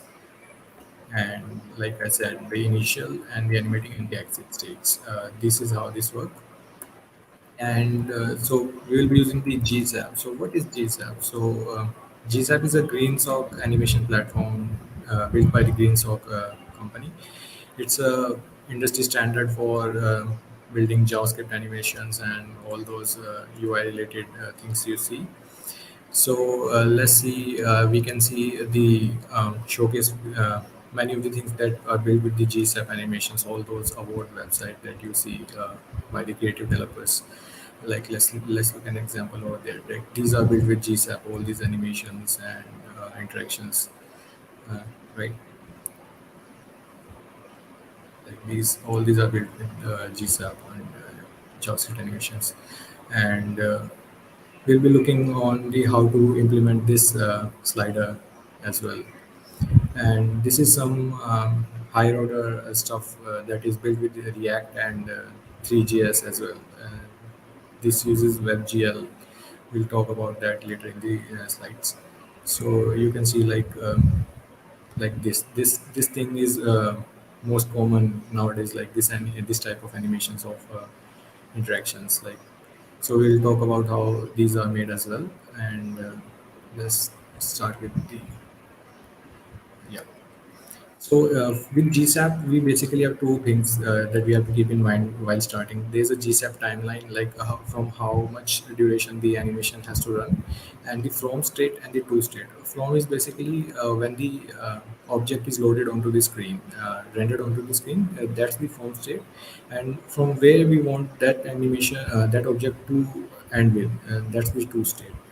I hope I'm making some sense over here. Like it's basically as simple as that. From where we want to move the object and to where we want to move the object. Yeah. So as I said, we will look how to implement that slider, like slider we saw just now. So it's just like two lines of code with GSAP that we can implement this thing.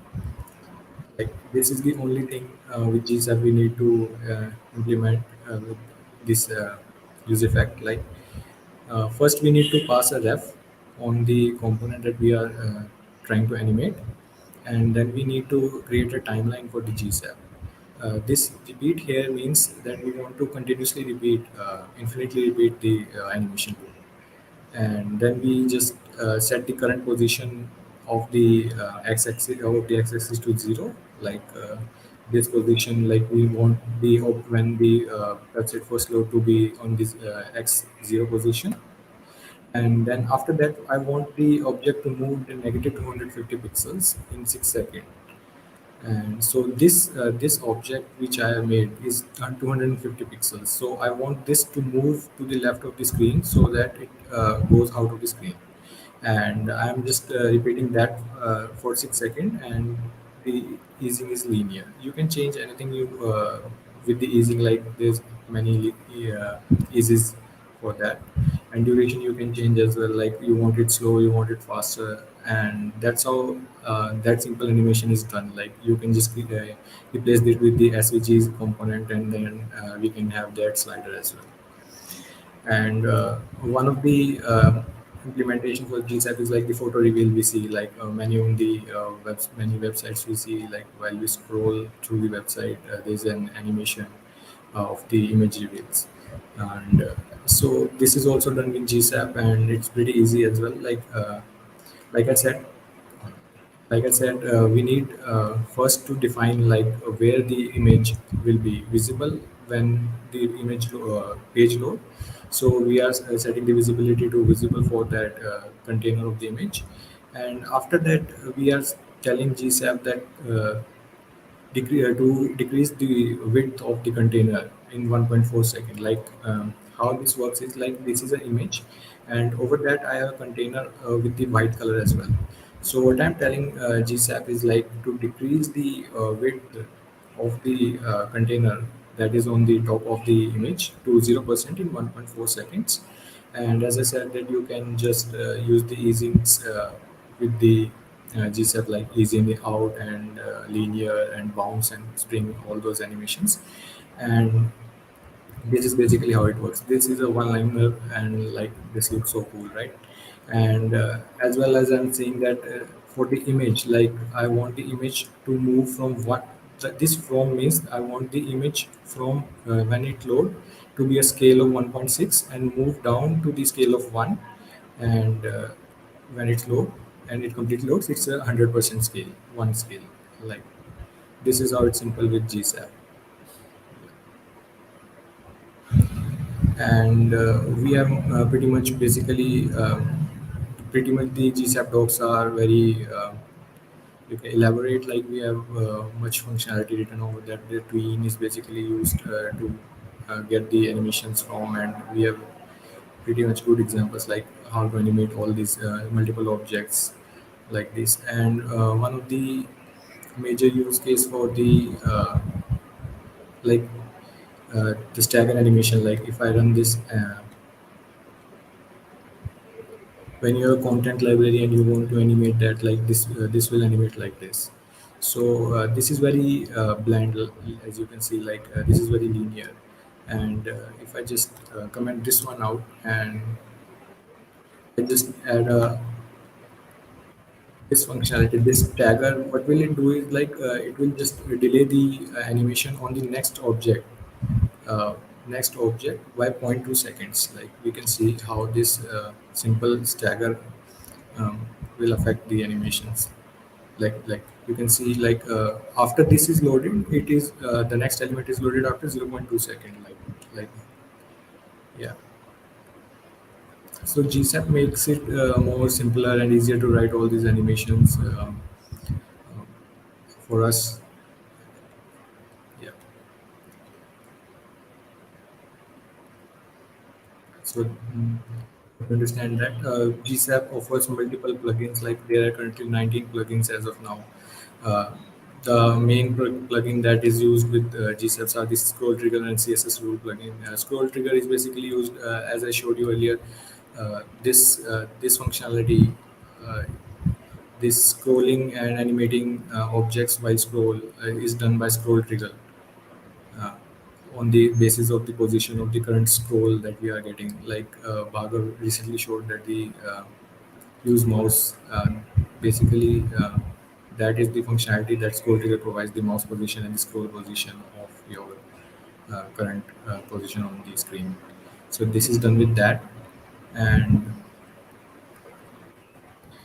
so you can ask a question like, I don't want to use a GSAP because there can be many reasons. Now what? So there's another library called Framer Motion that is quite popular with React, because we have quite a few components as well written with the Framer Motion. And you can go about use the Framer Motion, but it's in the very early stage, and much of the functionality, I would say, the how can I explain? Uh, GSAP provides you much more flexibility to animate the objects like the way you want. And if you only want the scroll animations and all the scroll things, then you can check out the locomotive scroll. Like these have all the scroll positions and the parallax effects written in hooks, and easy to implement. Uh, you can check out this library. It is open source as well, and quite a good maintained library as well. And after that, there is the 3JS and the React 3 Fiber and the WebGL part of the animating with the web. So up until now, we saw like how to animate in the 2D space and just move the position, rotation, and all those things. But on the some sites, like on the earlier website I'm showing you, there was the image that was waving. So these cannot be done with GSAP or either with Framer Motions. So these are done with 3GS and WebGL, typically written with these things. These type of things are done with WebGL, GPU acceleration for the web. So like you can see the blobs are entering and animating, and the mouse interactivity. All those things are done with WebGL, and this uses the your GPU as well while rendering. So these are written with the 3JS and React 3 Fiber. For the React 3 Fiber provides the overlay over the 3JS library, and this is the example that I was showing you. Like this is what we saw earlier in the website over here. Like this is how they are doing it. So let's see. So this is how it's done with web GL and 3JS. So basically, if you don't let me just show you this thing. So basically, 3JS wraps around all the abstract, all the code that you need to write, and it's just this simple. Like you need to render a canvas, and under that you need to provide your wave component. Like this is as simple as that with React JS. And here you as we in the GSAP, we were defining the refs for the current div. So that's how it is done. But it's not that easy, because for these type of things we are using all these web acceleration, shader calculations, and much more. So these things get pretty math heavy, and the more complex architecture you are animating and more 3D things you are getting into, these can get performance heavy as well. Like this is all the code for these shader materials that we are writing for the GLXL library that we are importing from the 3GS. Like we have to check with the GPU as well. Like this single line is checking with the how much GPU you want to use for the rendering of this particular this particular div element for the image. And after that, we are using all these noise components, sine waves, and this can get pretty much as math heavy as you can get. And if you are pretty good at math, you can create anything you want in the WebGL side of things. Yeah, so pretty much how these things are done with the WebGL type of things. So from here, where you want to go. So you can check out the Godly website that these are the pretty much uh, a collection of all these creative website and developers that are doing awesome stuff in the web animation and interaction spaces, and you can learn from that. Sometimes they share their components and how they are building these things as well. And people to follow in the creative dev spaces are Ron Akram. Basically, he's the one that developed the um, wavy image that you saw. And Daniel is also one of the creative dev that deals with the 3D web designs and all those things, like 3D animations you see. And Benoist is one of the great creative developer. You can follow him on Twitter, and you will see that many of the sites that you have visited is creatively developed by him as well. And OK Devs is a community of all the creative devs that you can be part of. And I think as a front-end developer, you should be part of some of these communities, and they help you think more about how to implement these UIs, and help you learn more about how things are rendered on the DOM, and how to make them performant and as well as good looking. So thank you. That's from my side.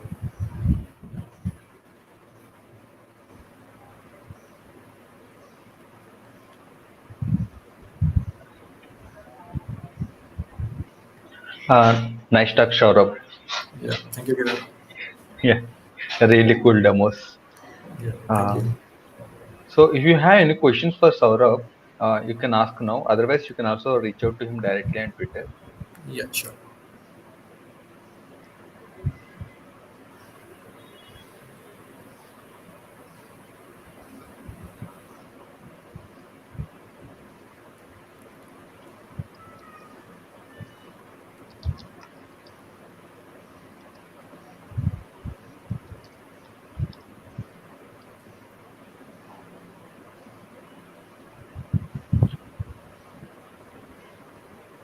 So generally, there will be a lag between YouTube and the stream. Yeah. Yeah. Sure. No problem. They can reach out to me on Twitter or on Discord at any platform. Yes, yes. Great, great. Yeah, yeah. Once again, thanks for a nice talk, Saurabh. Yeah. Thank you. Thank you, Kiran. Thank you, everyone. Bye. So we'll move on to our last talk. So our last speaker is Ishan from HackerRank. So he will also be talking about animations, web animations. So without any further delay, let's invite him. Hi, Hey hi everyone, Ishan. yeah, hey Kiran, thank you for having me. So I'll just start with the talk itself. First of all, hey, I'm Ishan. I hope you're doing great. I'll be talking about web animations. Basically, what we'll be doing is like we'll be taking a journey on how web animations came into the picture, how it started back in 1957, and how everything just came together. Before that, let's start with the introduction. And this is the part where I was supposed to add a cool intro, but I was lazy enough to not write something. Oh, first of all, it looked way different in the picture and in real life. That's Photoshop. But yeah, I'm a final year undergraduate. I'm currently pursuing my computer science, and I'm working as an intern at HackRank. I build cool stuff on the internet. That is what I like to do. And I've been working with the web for around 8 years now. I started back when I was in eighth or seventh grade, something like that. And in the part time, I also like some UI/UX design. And but before jumping to the actual topic, let's just try to understand why animations or micro interactions are even important in the first place. So when I did a simple Google search, this is what came up. This is literally the first result that I'm reading from. Micro interactions are events which have one main task, a single purpose, and they are found all over your devices and within all the applications that we build, right? Now, how do we define this single purpose? When I was when I was searching for that, I came across this Medium article by Vamsi, and he mentioned he puts this in this way. Uh, their purpose is to delight the user, to create a moment that is engaging enough, welcoming, and dare we say it, and the most important aspect, human. So that is what we'll be talking about today. But I am not sure how many of you still remember seeing this in dial-up internet connection dialogue back in those days. Those Windows XP, Windows 98, those days I remember. Uh, but the thing is, like earlier on, browsers weren't really designed for animations other than scrolling. They were designed to be document viewers. And GIFs were actually introduced back in 1987. That was the first form of animation that we had on the web. Earlier on, it was mostly used by companies to animate or more like rotate their logos. We have ever seen those text-based screensavers in Windows XP or Windows 7? Those were the GIFs that we had at that point. And later on, back when browsers were still at war, there weren't many cross-platform standards to point to. The web was young and rifle. It's kind of like the Big Bang Theory. Developers wanted to be able to create interactive experiences, websites, and games, whatever the cost may be. And that is when Flash came into the picture in 1996. Now, I'm not sure, but if you're someone who is from early 2000s, you may remember websites like miniclip.com. I used to play a lot of games over here. These were all Flash based. And meanwhile, while Flash was a great technology, it went against one core fundamental principle of the web, which is to be open and accessible. And to cut a long story short, Flash support has been deprecated on all major browsers since then. And Adobe did put out a patch to it in 2020. So rest in peace. And last night I was just wandering through the Wayback Machine, archive.org or that slash web. It's a cool thing. And I was just wandering around and I was looking at a couple of websites, like these big websites. And this is how most of the web pages used to look back then. Look at Amazon. And even this is how Apple's web page used to look back in those days. But then things went on, and this was the first language that we had kind of for design. Like earlier on, it was just HTML, as I mentioned, document viewers, and then SMIL was introduced, which is an acronym for Synchronized Multimedia Integration Language. This was introduced way back in 1999, and it was mostly used to animate SVGs, and was created by the Standards Committee. And then for the next few years, things remained pretty stagnant until 2009. There was this twinkling in Steve Jobs' eye and the Safari team, which was building the mobile browser, the Safari version. And they were like, duh, we need to make the web look cool. And we can't use Flash because the chip had some memory constraints. So they came up with some specs for CSS animations and transitions and just threw them out. Since there was no standards process, there was no standards committee. This is why there are not a lot of similarities between Sim, which was introduced back in 1999, and this one. But anyways, in the meantime, what was happening? The folks in the Internet Explorer team, they were now trying to cope up with these three different standards: SIML, then CSS animations, and CSS transitions. And this was very difficult. Like as a web browser, as a company, you have to maintain three different standards, and there is no similarity between any of these. So what they came up with was they came up with something called Web Animations API, and this basically comprised of SMIL, CSS animations, and transitions. At that point, everything under one single umbrella. Now, the Web Animation API is based on two key things. One is timing, and the second thing is animation. Basically, the when and the what. For example, let's say you have this image of a boat. It's a PNG, and you want to just add a fade-in animation. So you'll define the state. Let's say at 0 seconds, it should look something like this. Should have an opacity of 0.2 or 20%. And at 8 seconds, like after 8 seconds, this should be the end results. Now, our browsers are smart enough that like they only need the start and end state, and they're smart enough to generate all these frames in between. Now, these two frames that we defined in the beginning and at the end, these are called as keyframes because that is where you're defining the state. Now, I can't wait to jump into the editor and just show you some cool stuff. So let me pull my editor over here. This is something that I created yesterday. So what I'll do is so this is a cat, this is CSS only. I'll try to, okay, bye Bixby. I'll try to ensure that maybe this cat can bring its eyelids. Let's try that. So first of all, what we need to do is we need to define keyframes, and then you give an animation name. And then now, since this is state based, I'll define that at 0%, the height should be 0 pixels. Over here, basically, I'll be targeting the eyelids. So at 50%, which is the middle state, the height should be, let's say, 100%. And at 100%, which is the end of the animation, it should restore back to 0 pixels.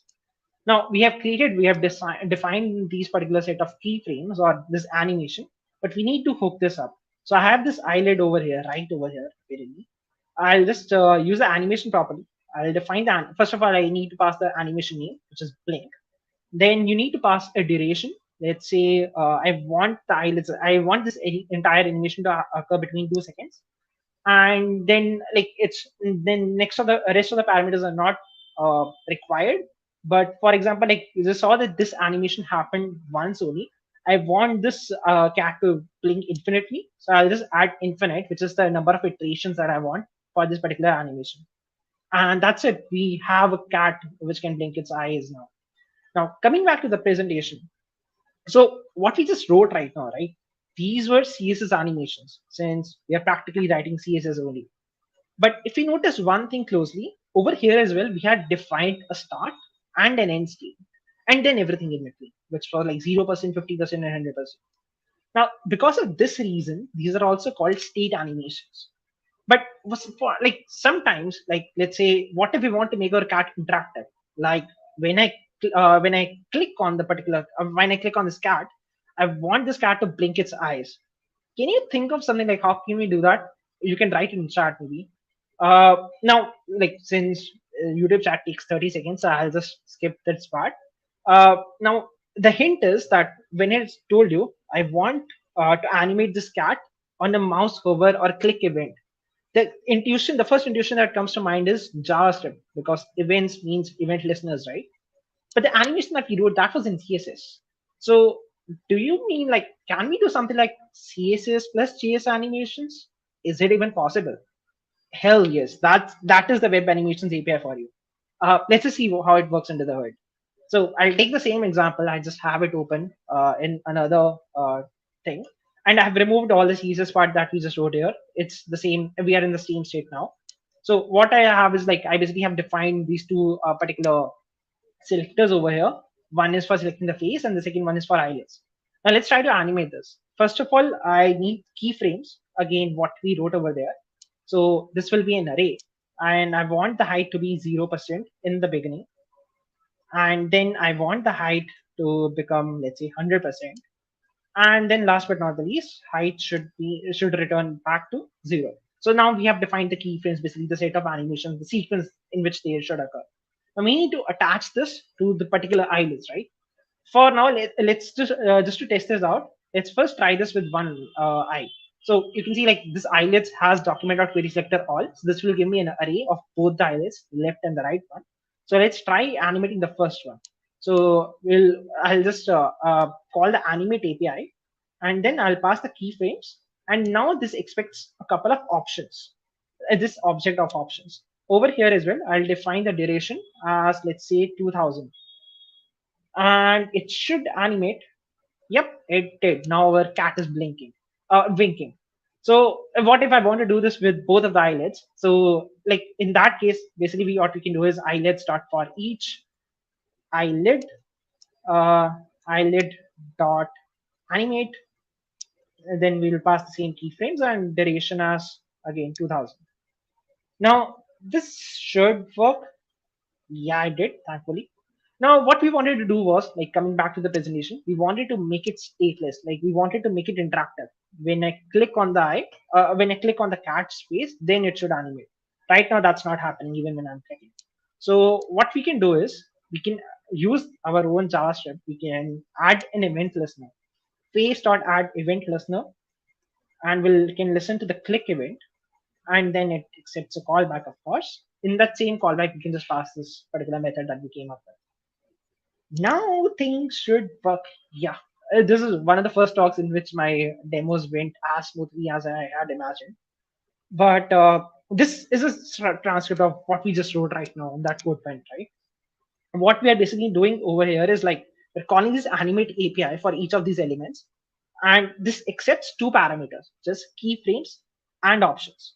Now, under the hood, what this API is actually doing, it's calling this animation constructor, new animation. And it's just passing down the keyframes and various other options we just discussed.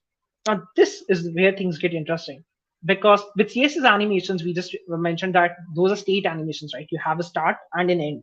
You can't really listen to events. But with this animation constructor, what we can do is we can leverage this to play with different animation states. You can pause, play, reverse, finish, cancel an animation at any particular instance of time. And this, in fact, this is a quote from the Web Animations API spec itself. This is an excerpt. It says, time may be shifted backwards and forwards, scaled, reversed, paused, and repeated. And that is exactly what we are doing. We were doing, right? I know. You might be like, hey, like it's cool, but what's the big deal? It's just an API, right? Let me try to answer that by this. Now, how many of you are Marvel fans over here? You can raise your hands in the chat. Well, I am one, and recently I was watching this show, Moon Knight, and then one of my designer friends reached out to me, and she asked me, "Hey, bro, do you think it would be possible to build something like this in the web? Like this was a particular scene in which he's turning the sky, and as a CSS guy and a web person, like I was like, yeah, sure, anything is possible with web. Although I wasn't too sure how to do it, and that's when Web Animations API came to the rescue. Now let me show you. Let me show you like what I made then. So again, I'm just using a Web Animations API over here. I have a couple of PNGs. Once you click on it, sky turns, and you get a fancy code. Let me show you another web page which I truly love. Like this was Apple's Mac OS page for the Big Sur update. Right now it doesn't exist, so I had to go to the Wayback Machine and then I figured this out. But the moment I saw this, right, for the first time, now just imagine this. For now, it just looks pretty simple. But once you start scrolling, this thing happens. The first time I saw it, it was like magical for me. Like, how is this happening? Like, I was as a web developer, like I have never seen this in the last 8 years when I was working with it, and I was just too amazed by it. And that day, I started searching how can we build something like this. Like, I still remember I was like, whoa, how did they do it? How can we create something like this? So it's actually pretty simple. Like even like I saw I mentioned GSAP, you can do this with GSAP as well. But first, let's try to break this down. So what we just saw was that you have a MacBook, let's say, and you have a window which is coming from the top left corner, which is basically a PNG, a transparent PNG, and then another one from the bottom right, and then a notification panels which is coming from the top right corner, and lastly another iMessage window which pops in from the bottom left. Now these are all individual animations, but when you put all of these together, it produces this immersive effect or this illusion. And what those folks at Apple were doing was that they were just playing a sequence of animations at the same time. Of course, we can achieve this with the Web Animations API as well, which we just discussed about. But things might start looking messier in code as we progress. Just imagine like you have to maintain the state at every single time. Like let's say the first thing which is coming in, the first image which is coming in, if this is exactly at 0.3 seconds, then you should run the next sequence of animation and so on. So just maintaining the state itself and synchronizing all of these animations together might become a bit overwhelming. So what we need is a conductor, not the physics one which can like conduct electrons, but a person who leads an orchestra, because you're just playing an orchestra of different animations, right? And this is where libraries like GSAP or Motion One, this is like Motion.dev, I recently came across it, and even Freeman Motion, like Saurabh discussed, can come into the picture. So one thing that like these are a bit different from each other in various other aspects, but one thing that both of these libraries have in common is this timeline constructor. This timeline constructor accepts an array or a sequence of animations. And this is where I told you, like the animation API that we just saw, that animation constructor, that is pretty interesting. Because what that animation constructor does is like it accepts two different props. One is effect and one is timeline. These effects were the keyframe effects that we just passed on. And then timeline. By default, our browsers have something called document.timeline. This is the main timeline on top of which all our CSS animations run. Like when we create that cat animation, what was actually happening was if I create a new tab, like if I just open console, let me just clear the console once. if you try to see document a timeline, will give you the exact time in milliseconds that you have spent on this particular page. And our CSS animations basically hook up into this particular timeline, and that's how they get executed. So when earlier on when we were calling that animate API, that was actually using this particular document or timeline in order to run our animations. Now what? But like these are all so far we have been just looking into plain animations, right? How do we synchronize them with scroll bar? Again, if you were paying attention in Saurav's talk, he also mentioned this particular plugin, Scroll Trigger. So GSAP has this particular plugin, Scroll Trigger. What that does is basically it replaces a timeline object in the animation and helps in controlling the sequence in which they appear. So instead of using the default document or timeline, we use a scroll trigger timeline, and which maintains like, okay, if the scroll bar is at this particular position, then the animation should be at this particular instance of time. Now it's again calling all those if pause, play, reverse, that those things under the hood. And now sometimes in your products, you might want to go for rather a plug and play option, right? Instead of writing everything from scratch using GSAP and all these heavy libraries. And to be honest, like sometimes GIF works, but it might not be the best choice because of, first of all, high file size. They are low resolution, they are not scalable, these are not vector based, and quality and a lot of other limitations as well. So that's where Lottie files come into the picture. These are pure SVG based animations, which means, first of all, they are scalable since they are vector based, and they don't take up a lot of size because you don't have a sequence of like, so what basically GIFs are basically, you have a sequence of images which are called frames, and you have like, let's say if you have more than 24 images per second, that gives you the solution that it's a video. But Lorify works in a very different way. That's why these are very lightweight. Now, let's to wrap up. Like we started back with GIFs from 1987, then Flash, then SIML, then CSS animations and transitions, and then we looked at the web animations API, then libraries like GSAP and Motion, Lottie files, and although there's so much more to cover, but let's just take a moment to appreciate how far we have come, right? Like maybe let's take a look at where we are headed as well. Back in 1987, when we had nothing, when we still had those dial-up connection streams with no animations at all, to this like and all the cool examples that Saurabh showcased with 3D effects, 3JS, and everything. Now, what are some of the new things that we are cooking up with the animations world? Let's try to take a quick look into that as well. So last year, Chrome developers, they announced this experimental API which they were working with. It's called the Page Transitions API, and as the name suggests, it's used for transitioning or navigating between different pages. So it can be enabled. Actually, right now, if you are running on Chrome, your browsers may already support this. It can be enabled behind this hidden flag. If you go to Chrome/flag/document transition, you can enable it and you can experiment around with it. But once this gets rolled out, adding transitions between different pages would be as easier as adding this one single code snippet in your navigator or history.push if you're someone who comes from React background. And like even right now, without the page transitions API as well, you can do this. You can use things like frame and motion, which helps you to ease down this entire thing. But still, the APIs are not very easier to work with, like what we have right now. So page transitions API is something that Chrome developers are experimenting with. Now, there is something which we didn't talk about today because of constraints of time, but there are a lot more things which are possible with web animations, and we haven't even touched 3JS and WebGL. Or you can think of these as 3D animations. Like you can even have custom shaders which do all the cool stuff that Saurabh was showcasing in awards websites as well. Now, here is one of my favorite examples. I just came across across it a couple of days ago, and I really wanted to share it.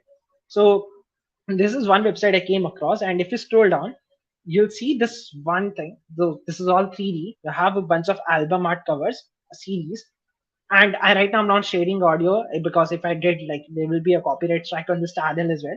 But if you click on this particular thumbnail, you'll hear the music as well, and that's just something incredibly cool. The first time I saw it, I was again that same Apple macOS page effect. Like, how did they do this? So these are things you can also do with 3JS and WebGL. Perhaps we can talk about some other day. Also, one another important thing which we didn't cover today, and something we should account for whenever we are crafting any animations for the web, is accessibility. You should ensure that for all your potential users, including people with disabilities, they always have a decent user experience and are able to easily access your information. Like animations are cool when they are subtle, but you should not overdo it to some extent. But again, since we are short on time, maybe we can just take this up on some other day. Before I end, though, I would like to give a huge shout out to Akansha. She's a maintainer at Excalibur, and she's one of my mentors, and she's the one who encouraged me to even submit a proposal for this talk in the first place. And with that, we have reached the end. Thanks for tuning in. I hope you liked the talk. And in case you have any feedback or just want to hang out and have a fun chat, feel free to connect with me on these handles. Yeah, that's it. Back to you, Karan. Yeah, really nice talk, Ishan. Amazing. Yeah, really good walkthrough. So if you have any other questions, you can ask now, or you can directly reach out to Ishan on Twitter. Yes. Let's wait a minute. Sure.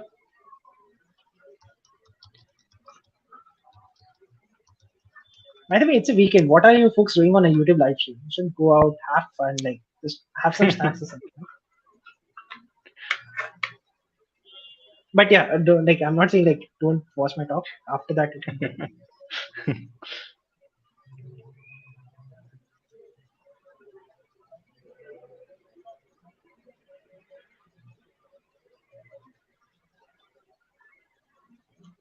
Seems like we don't have any questions. Like, but in case you have anything, like, just feel free to reach out to me on Twitter. That also works, or Discord anywhere. Yeah, great. I'll be Yeah, happy. let's do that. Yeah, So, yeah. Once again, nice talk, Ishan. Great. thank you See so you. much. Talk to you Thanks for soon. having me. Talk to you soon again. Yeah. So yeah, so with that, I think we completed all the talks today. All the 5 talks are amazing. Uh, Glad you liked it. Um, so yeah, starting from next month, we are also resuming our in-person meetups. So we will continue both in the sense, we will do some online events and we'll do in-person events as well, starting from next month. So yeah, stay tuned for more event announcement and on the meetup page and on our Discord channel. And yeah, we'll catch up soon again. Talk to you everyone again. Bye.